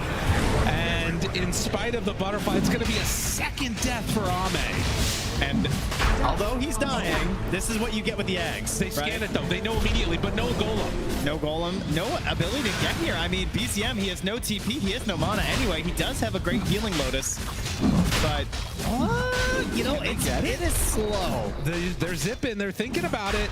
Tundra starting to run down the river. They're going to get there, I think, just a little bit too late. XXS gets the Aegis. Chrysalis going to drop the Omegus, and it goes over to the bars. That was crazy. Unreal. Do they find him? Can they kill him? XXS still surviving. XXS jumps in. He finds Toby. Oh, how is this working? Now they get that golden break. The winner scores on top of Roar. Oh, you hate to see it, but he might be in trouble. Disruption save. Stockton is right there. Do they have enough to catch and kill onto Chrysalis? Looking now, finding, yes! XG win a fight they should not have won. And they managed to put it together. And he still has the Aegis. You know, this, I feel like this fits what's been happening at the Road to the International. It was a risk, and it feels like taking risks almost never works out right now. It was a risk for Tundra to go in and fight that. Exactly. Like, I think throwing out that Omni Slash was just so dangerous. Yeah. Obviously, you know, it's the vision issue, right? He doesn't know. He can't see that those creeps are still in there, so he's just like, he thought he had something there. But I'm sure versus the Beastmaster anyway, he kind of assumed that that wasn't going to be it. He was thinking like, oh, I'll get the spin down, but he doesn't want to chase XXS there. He gets pulled back, and even though some of the spells didn't quite sync up the way you'd hoped, it still went pretty well for XG. Unbelievable. He was close to having spin here too, but I mean, he's just surrounded at this point. Ame's coming back up, and this game evened out, if not in the favor of XG at this point, because that really does put a damper on this ability to keep on pushing for Tundra. It's bought time. That's the most important part of it, for sure. That was the Aegis that I think you're supposed to get from Tundra and, you know, start walking down tier 2 towers. Yeah. Now, I mean, I'm not sure what the game plan is. I mean, that is definitely a wipe all 3 tier 2 towers Aegis. I think without a doubt, they're all gone if you get that. So now they are able to just regroup, focus up, grab the Tormentor. So that'll go over to Toby. At the same time, Xingqiu did finish his Blink Dagger on this Tiny, which obviously opens up a whole new avenue in how to defend these objectives and take these team fights. Dire's bottom tower is under attack. Well, next up for XXS is going to be a Lotus, which could make a really big difference when playing against a Juggernaut, as well as several of these other heroes. But looking to the 21-minute Wisdom, and I think that XG are going to try and sneak away the Dyers. Radiant scanning right now, seeing that they're not over by theirs, at least for the moment. They do love to give these to Ame. No, yeah, they're backing out. So they're not going to go and try and contest. Yeah, they saw that nobody was at theirs. Yeah, they were hoping to just give Ame theirs and focus in there, but not able to get there in time. So that's going to go to Soxa again. As he hits level 12, it's the second point in this Demonic Purge. Man, you think about like all of that stuff and what could have gone differently, but they get the Aegis kill just in time, and now 33 going to have to summon a new creep for himself. It's the Marsh Mage. Kind of a weird one. Love the Croaker more personally because it does that. Yeah, but this guy looks cool. Look at that staff. That's true. Yeah, he's kind of swag. He's pretty awesome. I think we should get that as a cosmetic in some of the heroes. As like, you know, like Tide skin or something? Oh, no, I was thinking like you get this, just the staff. Like you killed him and took his staff, you know? So this, there was a plumber on the panel. I don't know if you guys saw that. He mentioned that XG tend to draft many ways to get into fights, which I thought was very good because that is something they have consistently done. That's why they win these fights, because it's not super formulaic. They play it, you know, more like this idea of there's so many ways to get in the engagements every single time that it's very difficult to predict how the fight's going to break down. You look at Tundra, how does the fight start? Storm zips. Like, is there really anything else? Like, either they're hitting a tower and that starts the fight, but if they want to get aggressive, it's a storm zip every single time, right? You're not just going to like Lycanroll and run at someone very often for a good 5v5 situation. You look at XG, we got a Blink Dagger on a Tiny, we got a Beastmaster who can like frontline into a Roar, we got Pango Roll, and then we're going to have this mobility and longer cast range eventually on the X-Nova here too. So it's much harder to predict how the engagements are going to go on the side of Tundra. They have to try and like figure out what XG are doing.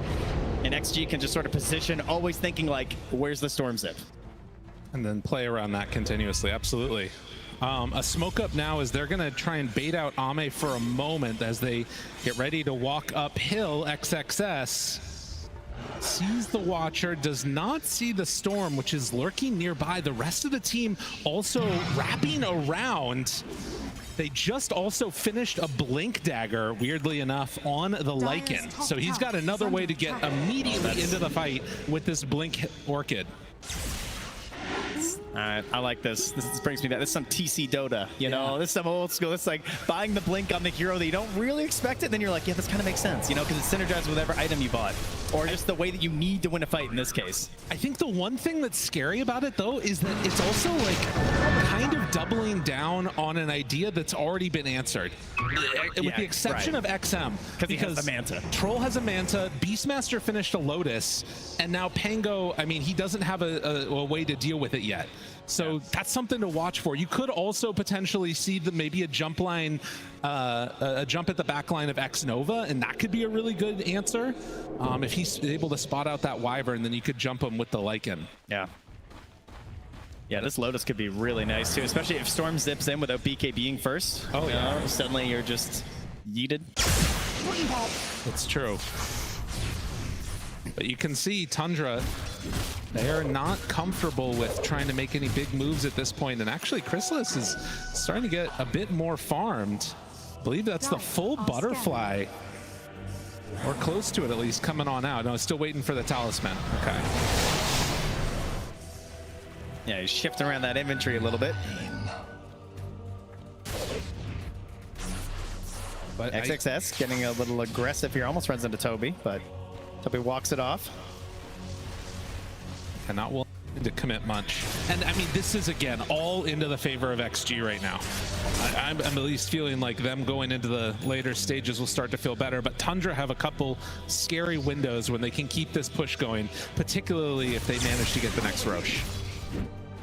Yeah, and you heard the panel talking about like scaling supports. That Shadow Demon, great. You know, heading into the late game, you're always gonna have this opportunity to just ruin the way that they want to go into a fight. As we do start one here. Jump in, Xingqiu, avalanche toss, they drop the golem, connection, XM, roll through onto 3. It's pretty good, and Chrysalis tries to spin it up, and now realizing that's not gonna work so well. They are all grouped together. 5 heroes of Tundra. Where's X Nova? He just, you know, kind of scary. They just don't have a great way to make this function. Again, that's the jump in from BZM, but what's the follow-up? Now immediately trying to drop a huge amount of damage out, but he gets the ulti disruption. Saksa, key play, need to find more. Can they get it? Ame is low, Ame is dead.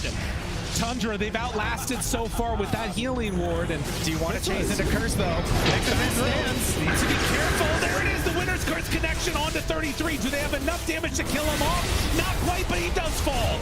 Omni Slash onto the Beastmaster and then hits over to the side. XM trying to play cleanup. Gets down Saksa. Maybe a chance here for him to bring down the rest of these heroes. He needs a few more hits. BZM, he gets the triple though. And then the turn finds the double on Chrysalis. Too much sustain. Oh, focusing down, getting Ame at the beginning there. They lose it on so much of their damage on the side of XG. And they just hold out. They don't allow too good of a curse. You know, it was good targeting the fact that they're able to get down 3-3, but after that, Saksa, he does go down, unable to save his ally, but then there's that cleanup from BZM. That's going to put him down to 12 galvanized charges now. Oh, man. As they're going to get some revenge here and grab a Roche for themselves. I mean, this was nuts. How many heals did Toby throw out? Look how close Ame is when he pops his ulti here. Oh, yeah. Like, that was crazy. Then the silence comes. Yes. Like, that was wild. And we are seeing the problem of the XG draft right now. Not a great way for them to find those backline supports. They're just free casting. It's also, we're talking about like these abilities they have in these big team fights, but they're not synchronizing, right? Like the Pango roll happens, it ends, then Tundra start their fight. And also, you know, a full Omni Slash coming out was pretty huge too. Oh yeah. Full on all of those heroes, and you can see here the cleanup. I like Toby. Yeah. Just standing here throwing at his right clicks. Every little bit helps. A 7K lead now here for Tundra. Now, of course, we have seen that gold leads mean pretty much nothing this tournament. Plenty of comebacks have happened. But it's more than just gold. You know, they have this Aegis They have this ability to push waves pretty safely. They're going to start trying to contain XG. And now try and march down these tier 2 towers that they were hoping to get a little bit earlier in this game, I imagine. I gotta say, Ame is just exploding in a couple of these fights, though. He's gotta get some more stuff going for himself. It's coming. The BKB is only 100 gold away. And a disruption into push is what it looks like we're going to be seeing. Soxa sends out the illusions. And in the meantime, the goal for XG is what it's continued to be. Farm, farm, farm. Find a pick when you can. As MKB is going to be the next bet for Ame. And another Blink Dagger, this time for the Jug. I like this. This is just another way to sort of give these ideas of how to start fights to heroes that traditionally don't build a way to do it, right? Right. Better ways to try and outplay and make sure that you're not just like super one-dimensional for your opponents. Ame might show for a second here on this wave, but is very far back, recognizing the danger that could be coming his way. Well, is he? Do they know? Okay, he sees the poison, and Soxa gets the banish. He went back over. Okay, no, they're not close enough, though, that it's going to matter. Tumblr's always crazy. Yeah. Jump in. They see that Ame's not there, and now they feel like they can go. An immediate catch and kill on XM. That lack of dispel. Just deadly still for that Pangolier as X-Nova and ZenQ both going to TP out. Manages to escape. Hide and seek. That's the game that XG are playing. Toby lurking nearby Ame here. Ame, of course, no chance at an MKB as he didn't finish that BKB. So in the 1v1 versus Chrysalis, he's going to have a bit of a rough time right now. But Toby decides there is no play here. He's going to let Ame go. Dire's courier has been killed. Now managed to kill his courier. Close to a blink as well here on Soxa. That's going to be another massive change in these engagements. And X-Nova seeing the struggle in this game. We 4,800 net worth now. That Blink Dagger, he knows it's not really coming very easily, so he's gone for the Pavise instead. More ways to try and keep his team alive as a smoke up with 3. 33 joins the rest of the fray. Manta to back away. And so that initiation, when it doesn't work, ends up getting away freely on XG. And it's going to push them back though while they grab Tormentor, so. You know, I gotta say, I felt like we were going to be getting more out of this Aegis this time around, but not any of the tier 2 towers have fallen yet for XG. Yeah, I guess it kind of comes back to something we were talking about before we went live, this idea of just like taking risks. Yeah. You know, this is one of those situations where even going to a tier 2 is a bit of a risk right now because you're playing versus this Wyvern versus this Pango. Why bother? Why not just farm up the entire map right now, get an even bigger lead, get even more defensive items on our heroes before we commit to anything too large? Now, if the fight occurs, if there's some sort of a pick-off they can go for, I'm sure they'll opt for it. As, I mean, they can even see now the push up top has caused, like there's so much vision up top, they've seen that, like, oh, okay, we're safe down here. You know, we can go for this tower. We'll instead start to move towards the mid lane a little bit. BZM again threatens with the jump. XM is nearby, and they call off any extra hits that way. But they pressure, take that bottom tier 2 tower. Juggernaut shoves out the wave the entire way through and is getting close to a Swift Blink now. After AC completed on Lycan, man, they're getting some big items. Now, Ame's illusions aren't enough to stop this mid wave with the help of the Lycan Wolf as X-Nova now. He's going to be that pick-off. Yeah. Should be a pretty easy bring down. So they find and kill the Wyvern. BZM wants a little bit more here as he gets the regen. Aegis expiring, jumping. And we'll find a creep. Extra 100 gold in the bank. No problem. Nice. Toby gets the wolf. Let's go. Radiant's middle tower. And look at this. Chrysalis just, with the help of the dragon, taking that tower down as his allies, moving towards the Ancient to grab this outpost. Yeah, bullying movement. That's what you want to see. And the areas where you can farm right now on XG are few and far between. I do like this eventual Shiva's pick that they're getting on Beastmaster. It feels like with all the heals, that was a big part of that sustained live that happened for Tundra last time around. Yep. Yeah, there's a lot of value into this game for sure. XinQ going for these high skill items as well, grabbing himself a Yules, so trying to interrupt some of these plays. You know, you have these blinks coming in from heroes, you just immediately get a Yules on them. I'm not memeing. Yules is a high skill item. No, I'm with you. I was okay. I was laughing because I looked and I saw there's 3 greedy enchantments on all of the supports that can get it. You love the greedy. Oh, the greedy is good, man. You're checking it every game. Well, you know, you got this Blink Dagger queued up for X-Nova. That's how you get there eventually. We don't have the only one without it. We don't have any dormant curios left. That's always my go-to. I love those. So, if you're XG right now, are we contesting the Roche or are we going to wait for high ground? Yeah, I'm not sure. I kind of feel like you can like lightly contest, but that's how they got into that terrible fight last time. Yeah, but the first one was really good. That's true. You that know, one they're was awesome. 50-50 on Roche fights this game. That's true. Now, one of them came right afterwards, didn't even lose the Aegis. I would say with how XG have played so far this tournament, I would imagine them to try and push out these waves, try and get some vision down, and contest the Roche. Okay. That would be my guess. Whoa, what'd I miss? BZM leading the charge again. And zips on forward, finds X-Nova. Ame right there, gets the root, pops the ulti. BZM forced to pop his BKB. And then get out of here. Wait, jumps back in. TP out. Ooh, buddy.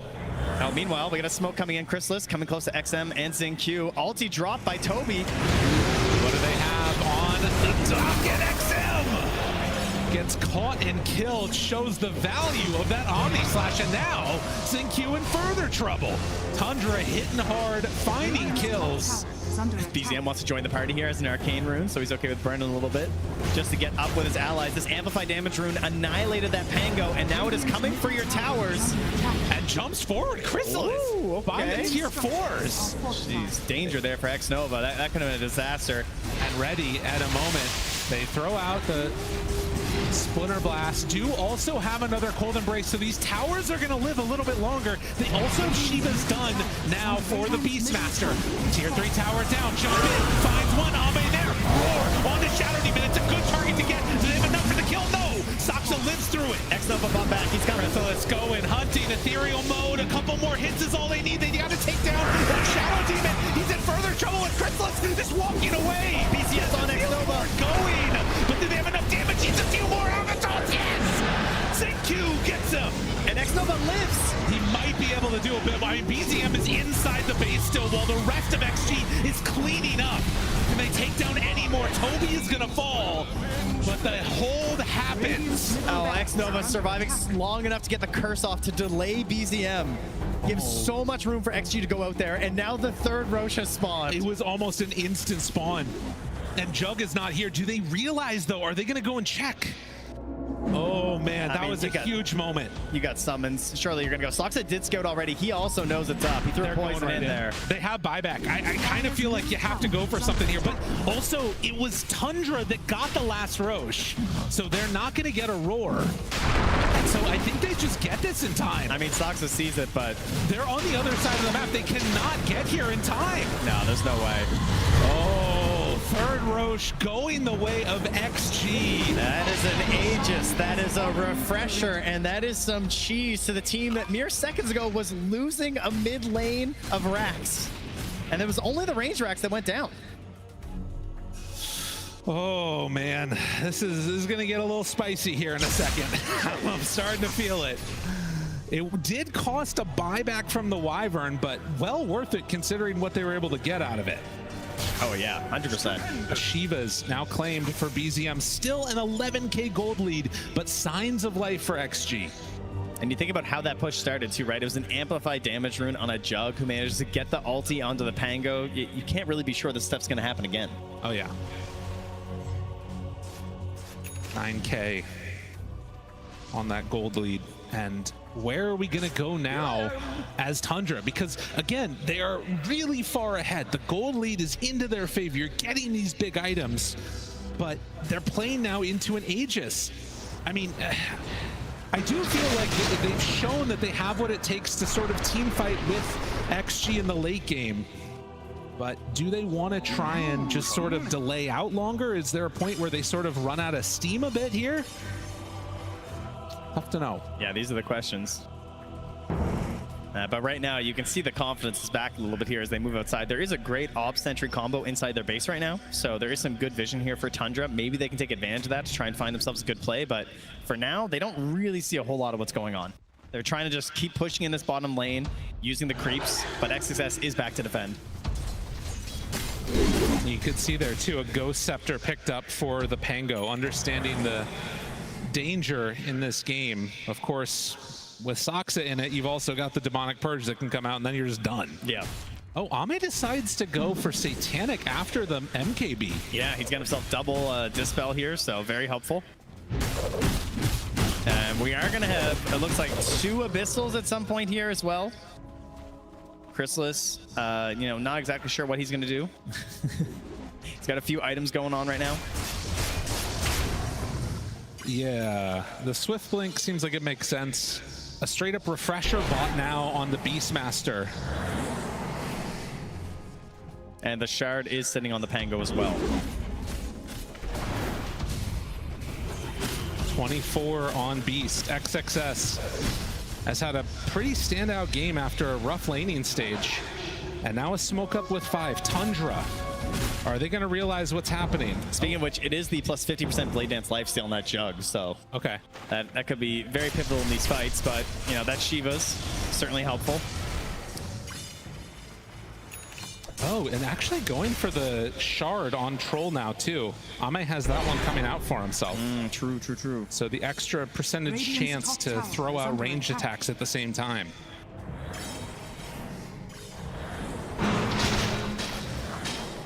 Nullifier for XM. It's going to be the next call, but as has been the case so far in this game, the big save is that guy, Soxa, and does not care about the Nullifier. Well, he does have an A on disc, That's so true. He might care a little bit. He'll care about that. When he's saving other people, he doesn't care. It's going to help. There was also a Force Staff just picked up by Toby, too, so that's another issue for that. And Tormentor will be coming up here shortly. XG in a very good position for it. Yeah, they're even calling out the Lotus pools. I think, are they trying to get enough for a block of cheese? Roar mid. Finds him. XXS wanting to blow up. Double roar.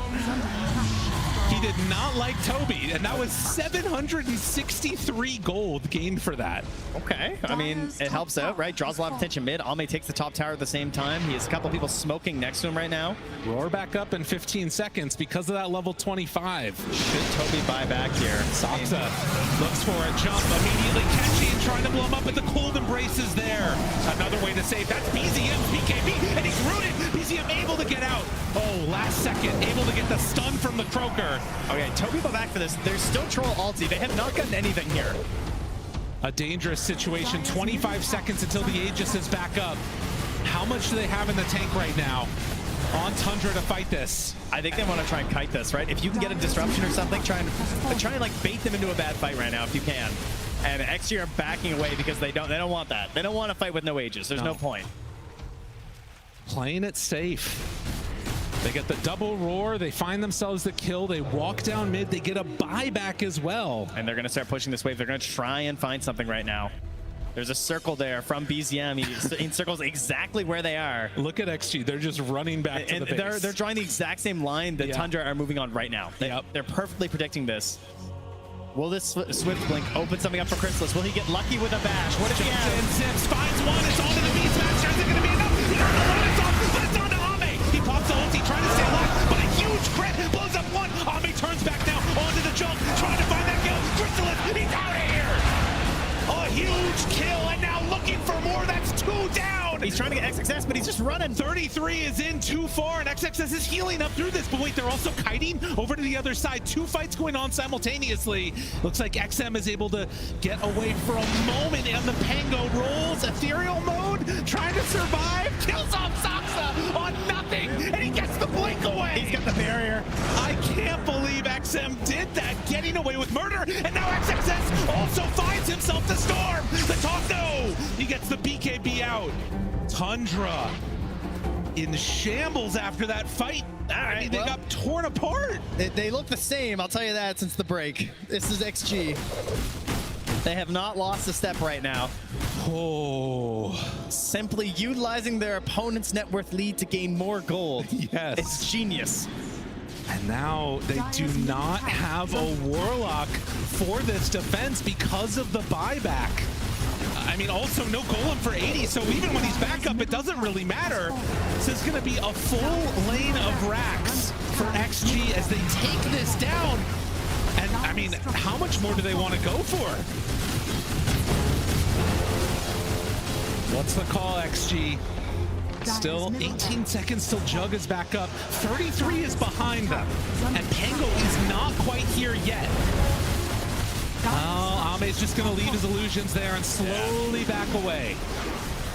Xnova is just calling for the retreat, drops some vision behind 33. him. Oh, I thought he was going to go in, but no. He is sending in his creep and finds XM. You can see Dota plus win probability still in favor of Tundra somehow. But it's starting to swing, I think. I mean, if they eventually win a fight, it'll be great. Yes. Just so far, they consistently not be able to do that. Yeah, Ame is picking up the lion's share of this gold, so just immediately buys himself bots too. And buys out for it. So he will have buyback in, you know, a couple of creep camps, but if the fight happens before then, that could be a problem.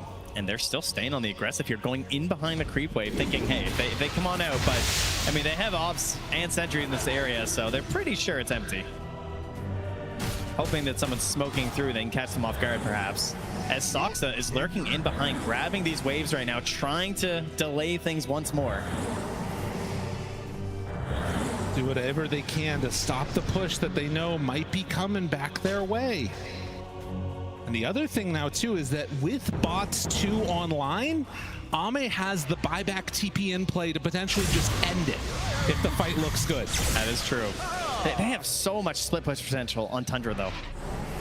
It's very annoying. Like, we got the multiple wolves now for the Lycan. He got the +2 at 25. So he's sending them out right now. He's got his Helm of the Overlord creep. You got a Storm Spirit who's zipping around. And have we gotten a good catch for this Storm yet? Not really, We don't have a Scythe, really. The best thing that we've seen is Troll Roots. And Soxa tries to blink away, TP out. Do they find him?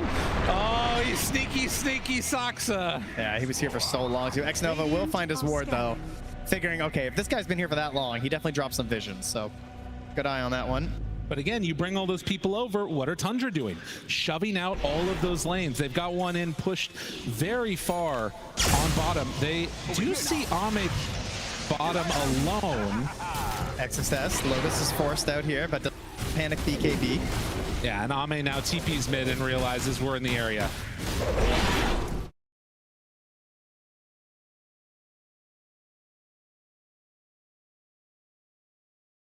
Like, okay, this is a little crazy. Chrysalis shows on the wave, so does Ame. Underneath some sentries, but no trade. He's going in. Now they find him. There it is, immediately popping away with that Aeon disc.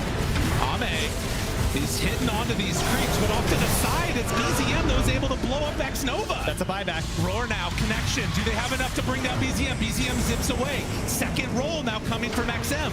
We're still holding Omni Slash. There's still a bunch of team fight that can come out here from Tundra. He can't get out! Kill him! 33 gets fully rooted. Just locked down, no way out. Bought back on Xnova to secure the Roche pit. They're still chasing, though. They're not happy with just Roche. Ready for a moment, toss away Crystals, but the Omni Slash it gets it there. It's on to Ame. Is it enough for the finish, though? No. Ame hits, now immediately away, and Satanic's back up. They even passed the cheese over to him. But they need to back out now on XG. They might be a bit too far forward. Even without 33, it's a dangerous time to stick around. And they know too, right? There's no worries here. Go back, get another Aegis, Cheese, Refresher Shard. And Tundra, what can you do? The roar is there. They know it's going to be dropping quick. Tundra. We always knew that this could have been an option. There's still a curse right now. There's no Omni Slash.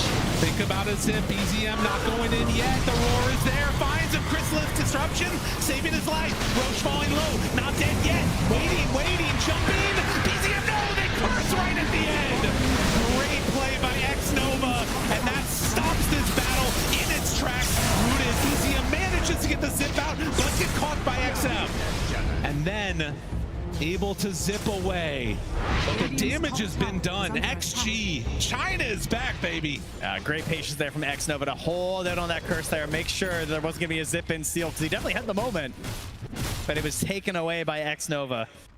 And these buybacks have been very clutch from him, not diebacking after, and just helping to secure these objectives. And there's also an amplify damage rune here, it looks like, in the river too. All of this being done by Xnova without a blink dagger. He's still got it queued up and soon will be ready for more jumps. But again, this constant question comes back up. Do you want to try and walk high ground, threaten high ground? Or maybe you just kill them right when they come to mid lane?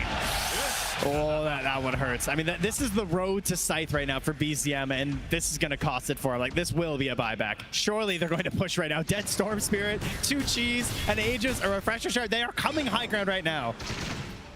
BZM, you got to do something to stop this. They're calling for a wraparound. Crystals is trying to get an angle for an insane Omni Slash. He's decided this is the play for them right now. You've got to do something.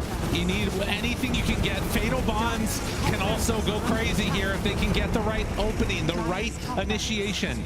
But after they get the entire racks, they just back out. Now underneath vision, Ame moves over, takes away the ward, and that stops it. They don't want to go in, like, if they haven't bought back already. Yeah. You know, they're just going to sack the racks instead, knowing they have a tier 2 bottom. So they will hold that. They're going to give BZM his opportunity for perhaps another buyback after, just in case this push comes bottom lane for the Megas. Very fortunate for Tundra that they had not lost that bottom tier 2 tower yet. You can see Dota Plus, in spite of the dominant position, they feel like it's still just 50-50. And to be honest, you win one fight with this Tundra lineup at this stage of the game, they could run down lanes. It's a possibility, but it's feeling harder and harder for it to function. Can they kill Ame twice, though? I mean, once is hard enough. Oh, Vlad's as well. That's a GG Vlad's right there from ZinQ. Oh yeah, he knows. Flying that out. He just wants a little last item, squeeze out every bit of juice he's got left. He's got no buyback anyway, so he wants to give his team an aura to go high ground.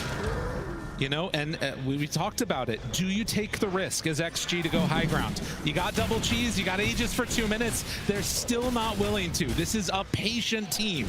They have waited years to get back into this situation to be playing at TI. They can wait another 10 minutes. Also more fantasy points. True enough. Condolences to those that didn't lock in yet. But we are ready to keep that pressure on, and for Tundra, got to find some wraparound, some way to break the status quo. This is the kind of game, too, that if you lose this as Tundra, like, it hurts. Because it feels like you've been controlling a lot of this game, right? You've always had the kill lead. A lot of the game, you've had the gold lead. And yet you just couldn't quite sync things up the way that you were hoping for with this lineup. Well, and it was, you know, one specific moment of going for that Roche fight that really started the turn, and then it was like everything else after that also starting to fall apart bit by bit. A disruption onto Ame. XM immediately ready to cover his carry. Yeah, I really foolishly believed this wasn't going to happen. I was like, this game won't go long. Nah, one way or another, I think it'll be a quick one. You know, there's a lot of people that weren't quite sure also if, you know, this team was going to be able to maintain that level of play going into, you know, the international itself playing. But when the games go late, China somehow always seems to be able to pull out these amazing comebacks.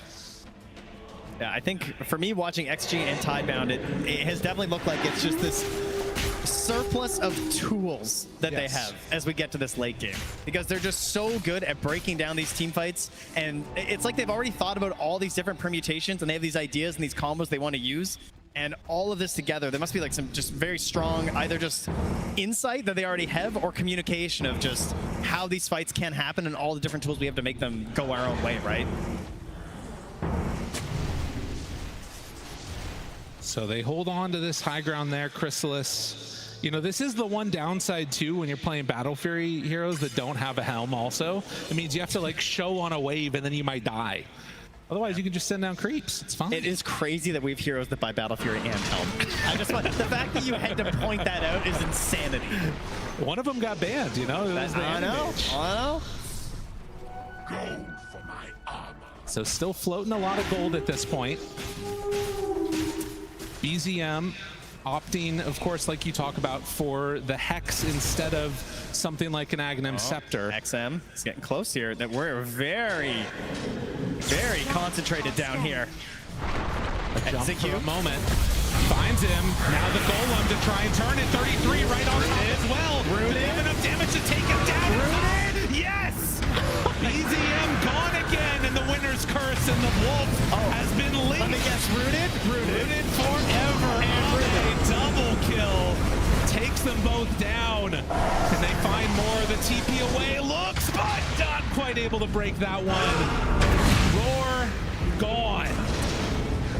They take down another 3 clutch kills, and the buyback from BZM, it was not able to get back into this fight. You know, I'm starting to think that this Troll Warlord hero might be a problem in the late game. Because it would appear there's nothing you can do when you're just constantly being rooted and dying.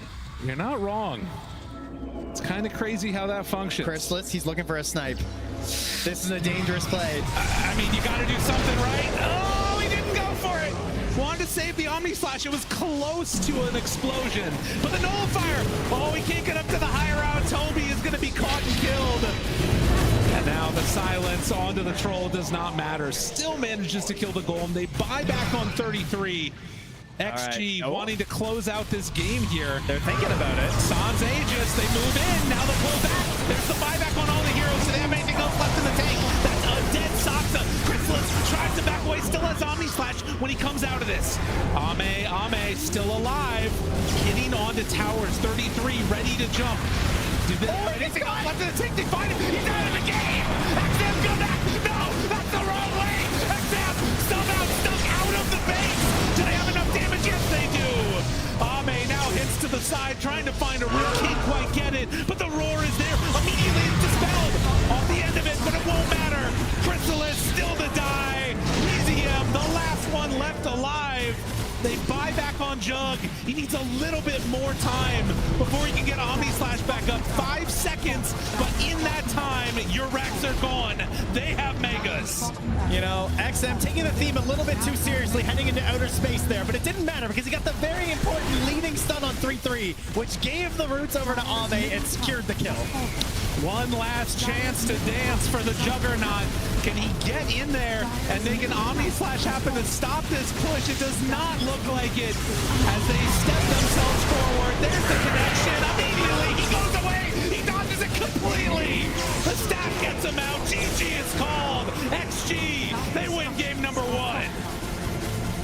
They were down, but they were not out. XG continuing to show this beautiful defense that they have in these games. They didn't have stacks early. They were falling behind on net worth, but they gave the space and the time to Ame. And once again, he comes through in